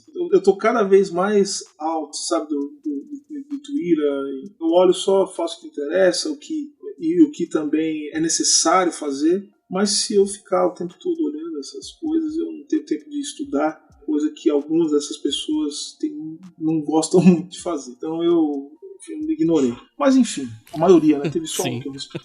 De qualquer maneira, para mim essa conexão ela tinha que ser uma conexão necessária, né? Porque a teoria econômica, ela já tratou sobre isso. O que de melhor a teoria econômica produziu, o que mais impactante produziu, ao falar do problema da desigualdade, ressaltou a questão racial. Eu estou falando aqui de trabalhos de autores dos mais diversos espectros ideológicos. Estou falando de autores liberais, estou falando de autores até que têm uma relação com o pensamento neoclássico, que é o pensamento que vai dar base para a ortodoxia econômica. Estou falando dos autores que trabalham na chave do keynesianismo. E estou também tratando dos autores marxistas, né, que se dedicaram também a pensar as determinações de raça e classe e também os impactos do racismo na economia. Isso se dá fundamentalmente quando eles vão tratar da desigualdade salarial, das diferenças, das disparidades salariais no mercado de trabalho, como o racismo atua também na organização, veja só, organização do mercado de trabalho a partir do momento em que ele estabelece formas de justificação das diferenças salariais, da desigualdade salarial e também do desemprego.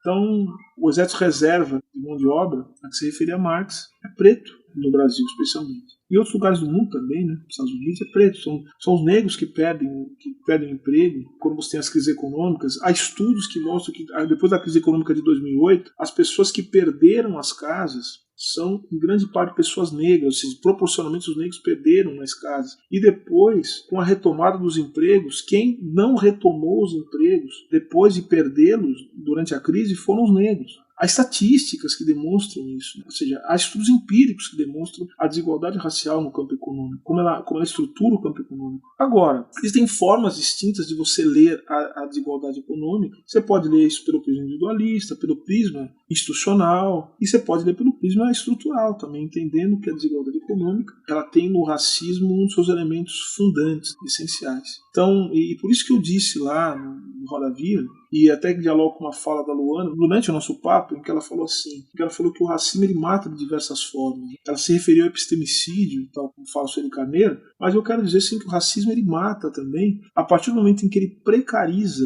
os serviços públicos e que são essenciais para toda a população. Se você precariza o sistema de saúde, se você destrói o sistema único de saúde, você retira a possibilidade de mais de 80% da população negra de ter acesso a serviços de saúde, porque é a única possibilidade. Se você destrói o sistema de proteção social, de assistência social, são os negros que serão prejudicados. Se houver a destruição do sistema de previdência social, são as pessoas negras as mais prejudicadas, as famílias negras, que muitas vezes dependem para sobreviver da pensão de uma pessoa aposentada. Se você não tem política de moradia, se você cria mecanismos que impedem o investimento do Estado, enfim, para resolver, para dar vazão para os direitos econômicos e sociais previstos na Constituição, obviamente que você está contribuindo, e fala abertamente, com o processo de extermínio, de destruição da população negra, ainda que de maneira indireta. Então, por isso que eu disse, quem é antirracista não pode ser a favor de políticas de austeridade. Entendidas as políticas de austeridade, veja que as pessoas entraram no debate, olha, austeridade é isso, é aquilo. Tudo bem, pode ser outra coisa, mas o que está sendo praticado hoje no Brasil, no mundo, é corte nos direitos sociais. Cortar direitos sociais é contribuir,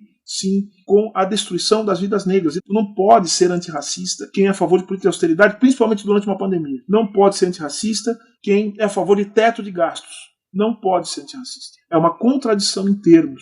Ser antirracista e ser partidário de políticas de austeridade, tal como elas vêm sendo aplicadas na prática, e não nas teorias que dizem que política de austeridade corresponde a você estabelecer o equilíbrio fiscal. Não é disso que se trata. Se trata, portanto, de destruição dos direitos sociais e de permitir que as pessoas passem fome, como está acontecendo no Brasil, que as pessoas elas não tenham direito à saúde, que elas não possam se aposentar e que elas não tenham acesso ao serviço de assistência social quando precisam. É isso que está em jogo. Em relação a tudo isso que você falou agora sobre como o Estado atua de uma forma, com uma política de austeridade em que ela acaba violentando e assassinando milhões dessa forma, a gente sabe que também a educação, os cortes e a falta de investimento na educação é uma questão que é bem complicada e que ela afeta as crianças, especialmente crianças de comunidade, crianças negras, porque ela pode, desde o medo que a comunidade acaba tendo de ter que colocar um aviso no telhado para que os helicópteros da polícia não metralhem aquela escola, para que haja investimento nesses lugares também. A gente passa pela questão de políticas de cotas, necessidade que haja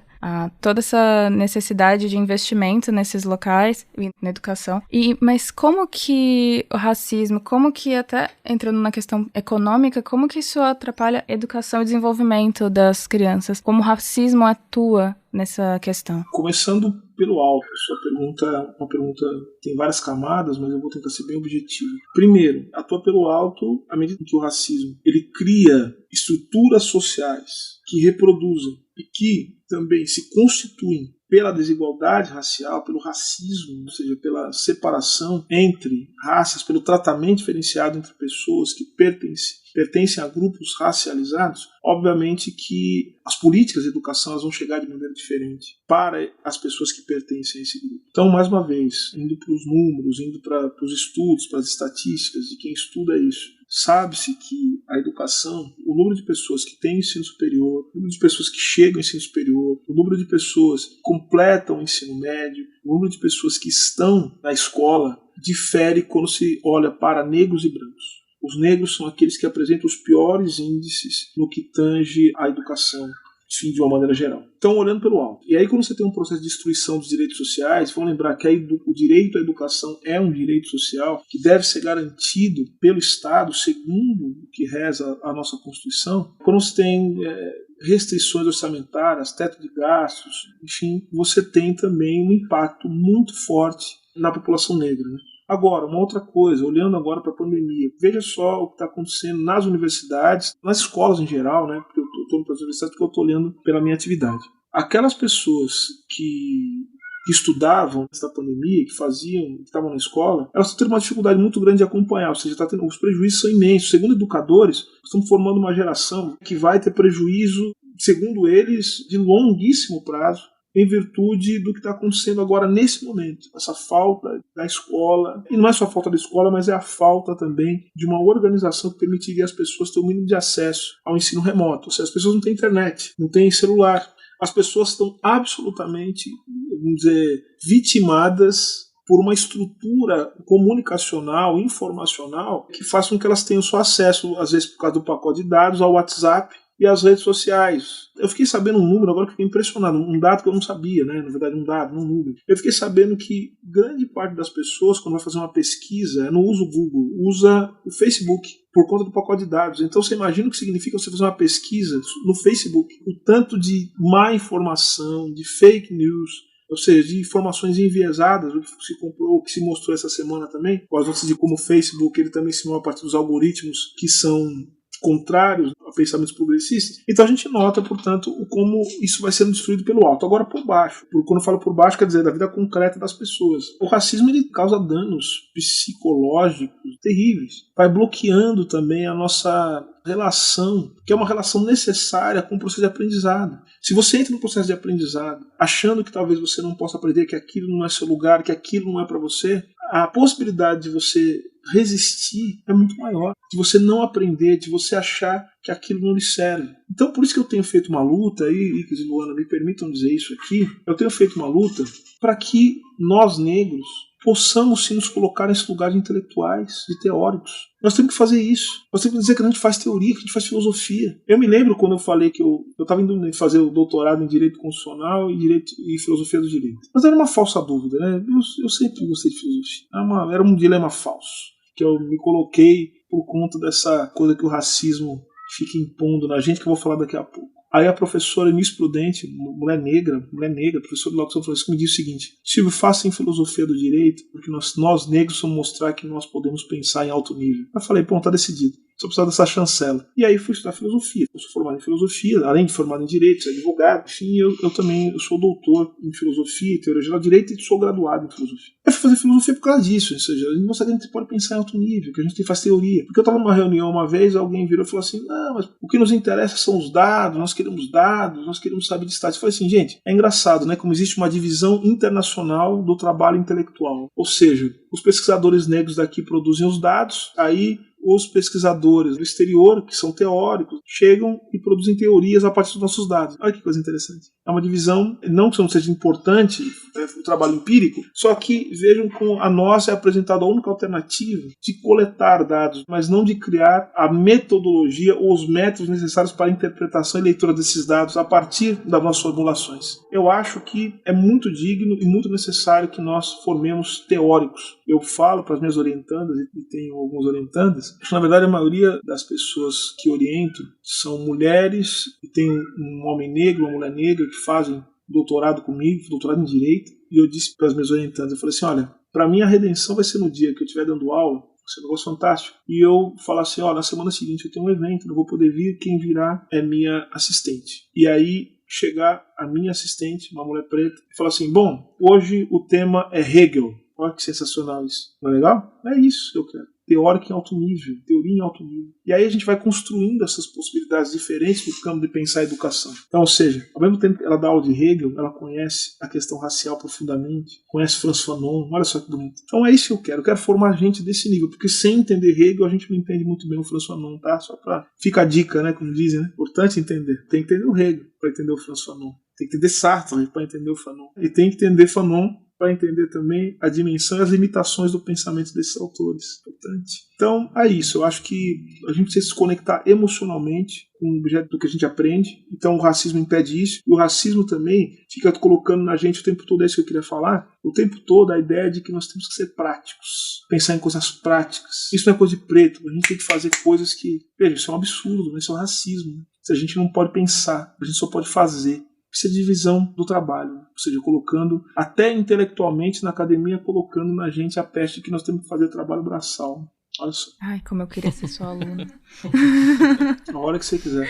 Somos amigos já, então a gente pode sempre dialogar. Muito obrigada. Bom, nesse ponto da conversa, é possível que tenha alguém ouvindo isso aqui e pensando, nossa, mas... racismo já é crime? Meio que querendo, às vezes, minimizar muito do que foi discutido aqui, né? Às vezes a gente vê isso, né? Ah, racismo já é crime, não sei por que essa... E aí eu queria te perguntar, ainda mais você tendo atuação na área do direito, sendo advogado, etc., sobre o combate ao racismo na esfera do direito. Sobre a parte legislativa e sobre o que ainda precisa ser conquistado. Eu sei que entra aí um debate também sobre punitivismo, de como se resolve essas questões. Então, o racismo na esfera do direito, o que a gente pode falar sobre isso? Eu posso dizer o seguinte, a gente não pode, como se costuma dizer, jogar a água suja do banho e o bebê junto, né? Mas deixar evidente que o direito ele tem muito pouco a falar e a fazer contra o racismo. Olhando por uma perspectiva estrutural, que é, para mim, a perspectiva única que dá conta de entender o racismo. Se olhar o racismo pelo ponto de vista e pela perspectiva individual, certamente que o direito aparece como algo importante, porque o direito dá conta, ou pelo menos deveria dar conta, de questões de natureza individual, ou seja, tratando o racismo como crime, o racismo como ilícito civil, ou seja, algo que gera a possibilidade de dano moral, de indenização, que gera o dever de indenizar. A gente pode tratar assim o racismo, mas não esgota tudo que nós falamos sobre, por exemplo, o racismo como elemento reprodutor da desigualdade, o racismo como algo que impede a organização democrática, ou seja, eu estou falando de democracia aqui. A gente pegar a democracia pensando de maneira ampla, democracia como participação ampla do povo, popular, dos destinos do seu país, o racismo ele é algo que trabalha profundamente contra a democracia, porque ele vai criando limites à participação dos negros nos espaços de poder e nas práticas do poder. Então, meu caro, o direito muito pouco pode fazer, mas não significa dizer que o direito ele não pode ser articulado para lidar com questões pontuais e com questões, por exemplo, que digam respeito ao combate institucional do racismo. E é bom que isso fique evidente. Quando eu falo de racismo institucional, eu estou dizendo do racismo como um elemento que está presente no funcionamento das instituições. Só existem instituições porque existem estruturas sociais. As estruturas sociais, né, ou seja, as relações sociais que são permeadas pelo racismo, elas só se reproduzem se houver instituições. As instituições, elas podem, obviamente, porque tem um espaço de autonomia, elas podem estabelecer práticas antirracistas, que têm o seu limite na própria sociedade. Mas as instituições, elas podem fazer. E aí, é por isso que a gente tem ação afirmativa. É a modalidade mais conhecida, é a política de cotas. A política de cotas é uma modalidade de ação afirmativa, ou seja, é uma política discriminatória, que discrimina positivamente para promover a igualdade, para tentar corrigir algumas distorções criadas pela desigualdade, pelo racismo, no caso. E aí, isso é implantado por meio de norma, né, por meio de uma mudança normativa. Nós temos a política de cotas. As políticas de cotas, elas são o resultado, primeiro, de atos administrativos, ou seja, é jurídico, que estabeleceram vagas reservadas para pessoas negras, e nós temos depois as leis que foram implementadas e que instituíram políticas de ação afirmativa a outras. O Estatuto da Igualdade Racial, a Lei 10.639 de 2003, que é a lei que determina o ensino obrigatório de história da África, de cultura afro-brasileira, da educação no Brasil, em todos os campos, do ensino no Brasil, sendo mais preciso. Então vejo que o direito ele pode sim se articular com uma dimensão antirracista. Só que o direito ele também pode se articular, não só pode, como o faz, com uma dimensão racista profunda, estabelecendo justamente espaços jurídicos de reprodução da desigualdade e até do extermínio. Eu costumo sempre lembrar que uma das marcas dos Estados Unidos, que é a segregação racial, só se tornou possível e durou tanto tempo porque a Suprema Corte americana é que determinou que a segregação racial era algo compatível com a Constituição americana, em 1896. Então, a segregação racial nos Estados Unidos ela foi legitimada por uma decisão da Suprema Corte americana. E quero lembrar também o papel da Suprema Corte americana, fica aqui até uma dica, Wycliffe, o Leitura Briga História, que legal, Ana, para falar de, olha só que coisa, desde que você tem a 13ª emenda, que, enfim, acabou com a escravidão nos Estados Unidos, você tem outras emendas constitucionais que foram pensadas para lidar com os efeitos da escravidão, mas que foram sendo paulatinamente sabotadas pela Suprema Corte americana. Isso é bem interessante. Foram limitando o alcance das emendas, até chegar na 15ª emenda, né, que, reconhecendo a autonomia dos estados em relação ao voto,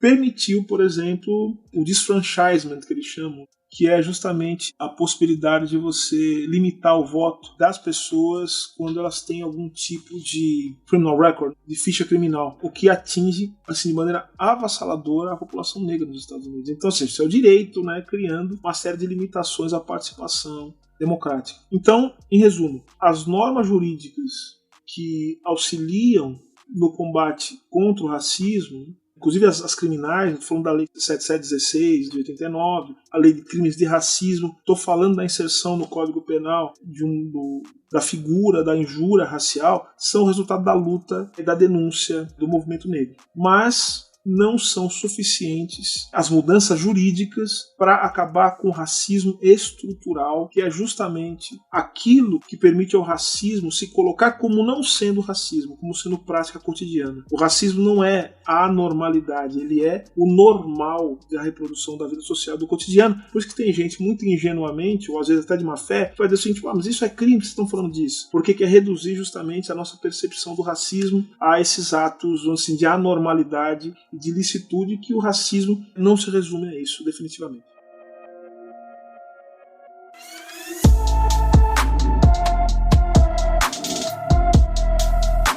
Pessoal, daqui a uns dias vocês vão ver muitos posts nas redes sociais de pessoas falando que nós tínhamos que ter o Dia da Consciência Humana, gente dizendo que se a gente não falar do racismo ele some, entre várias outras coisas que vocês veem todos os anos, especialmente no dia de 20 de novembro nas redes sociais. Eu espero que essa nossa conversa, que esse episódio, ajude a todos e todas vocês a ter mais subsídio a respeito de como esse tipo de observação, que pode soar bem intencionada, bem na superfície, é representativa de um problema muito mais sério, muito mais profundo, e eu tenho certeza que vocês que ouviram até aqui conseguiram entender muito bem isso, porque, sinceramente, eu não acho que tem como ser mais didático do que isso. E eu quero te passar a palavra, Silvio, para você recomendar para todo mundo que ficou instigado e quer ir atrás de material, quer estudar, como a gente tava falando que muita gente não quer fazer isso, né? Mas aqueles que querem estudar e mais a fundo, um livro, 2, talvez 3 livros que você recomenda sobre o assunto para quem quer começar.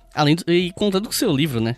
Claro, vamos falar dele. Bom, já que vocês muito generosamente me permitiram falar do meu livro, né? Muito do que eu falei aqui está no meu livro, Racismo Estrutural, da editora Pollen. Eu ficaria muito feliz de poder discutir, debater as ideias que eu coloco no livro com todos e todas que estão ouvindo o podcast. Eu recomendo também, para que a gente possa entender a questão racial, acho que na sua complexidade, enfim, eu recomendo Paul Gilroy, né? Quero recomendar O Atlântico Negro. Eu acho que é um livro bem importante, um livro fundamental para que nós possamos entender o processo de constituição do ser negro no mundo a partir de uma lógica diaspórica. Ainda sobre o tema também, eu falei aqui de um autor que eu acho que é fundamental, eu falei de Frantz Fanon. Eu recomendo Peles Negras, Máscaras Brancas, é um texto de Fanon importantíssimo, que ele vai falar do processo de constituição subjetiva do negro, e ele faz uma perspectiva que eu considero que é uma perspectiva estrutural, à medida em que ele está olhando a construção do negro como parte do processo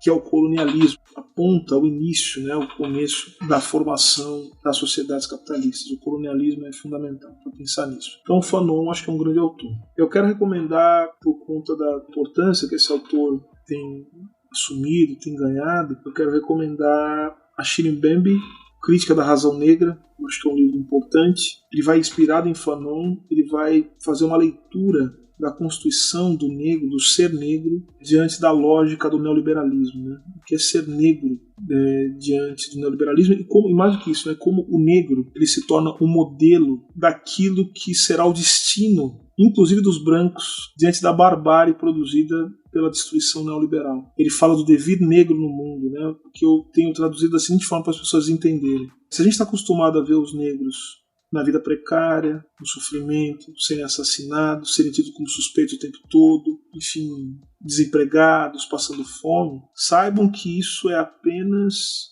o ensaio para que esse modo de vida seja estendido a todas as pessoas no planeta. Ou seja, todo mundo vai ter o seu dia de preto diante do neoliberalismo, vai aprender o que é o sofrimento. É isso que ele quer dizer no fim das contas. Então esse livro é um livro muito sofisticado, um livro que eu recomendo muito. E a gente falou aqui, uma mulher importantíssima, que eu gostaria de recomendar a leitura da sua obra, porque ela vai falar do significado de tudo aquilo que eu disse a partir de uma perspectiva latino-americana ou americana. Eu quero recomendar a Lélia Gonzalez, e quero recomendar um livro de Lélia Gonzalez que é Por um Feminismo Latino-Americano, que eu acho que é importante para se compreender muito do que a gente está conversando aqui hoje, essa relação entre raça e gênero. Existiriam muitos outros, né, mas eu fico por aqui só para a gente poder sentir esse gostinho, né, de poder entender o mundo de maneira mais complexa e de maneira mais ampla. É isso. Luana, considerações finais? Eu só estou bastante feliz e grata de estar aqui, de ter tido essa aula com o professor Silvio. Bom, eu queria agradecer muito por ter aceitado o nosso convite e dizer que é uma honra realmente ter compartilhado esse espaço com você, ter ouvido a sua fala. E acho que é isso. Eu fico um pouco nervosa, como eu falei, o Silvio é alguém que eu considero, assim, uma referência em vários níveis. Às vezes a linha de pensamento dele me deixa até tonta. De um jeito bom. Então eu agradeço de verdade. Silvio, gostaria de fazer alguma consideração final? Sim, eu gostaria de agradecer. Começo agradecendo a Luana pela gentileza, pelo carinho, pelo afeto com que me recebeu aqui. Saiba, Luana, que a nossa parceria está firmada e que você é muito bem-vinda, né, em todos os momentos, para que nós possamos continuar esse diálogo. Sou admirador do seu trabalho. Muito obrigada. Conheço a sua história, temos amigos em comum, né? Uhum. Então, quero dizer, um abraço pro Walter, né? Que está nos ouvindo. Então, eu quero dizer que para mim foi uma honra poder dialogar com você, uma pessoa do seu nível, da sua qualidade. Em last but not least, né?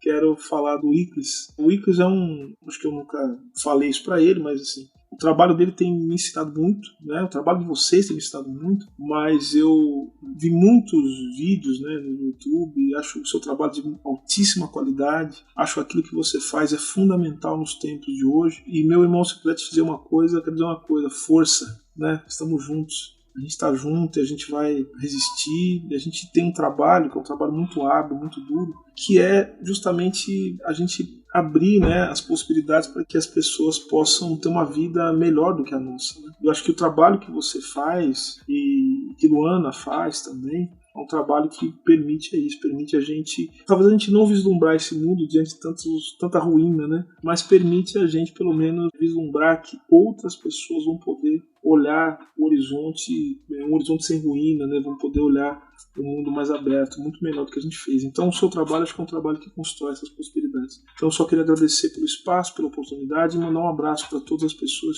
que estão nos ouvindo agora e que têm o bom gosto de ouvir Leitura Obriga História. Fica o meu abraço e meus votos de muita esperança, de muita força. É isso. Muito obrigado, Silvio.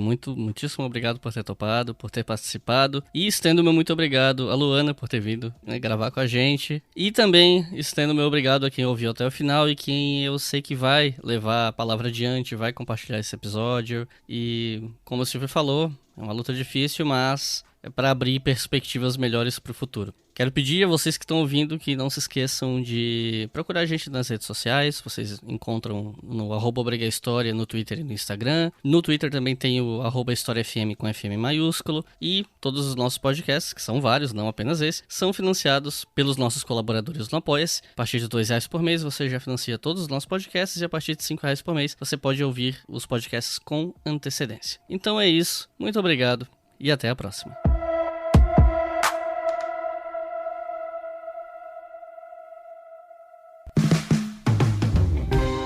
Este podcast foi financiado por nossos colaboradores no Apoia-se. Acesse apoia.se/obrigahistoria e contribua para manter este projeto educacional gratuito no ar.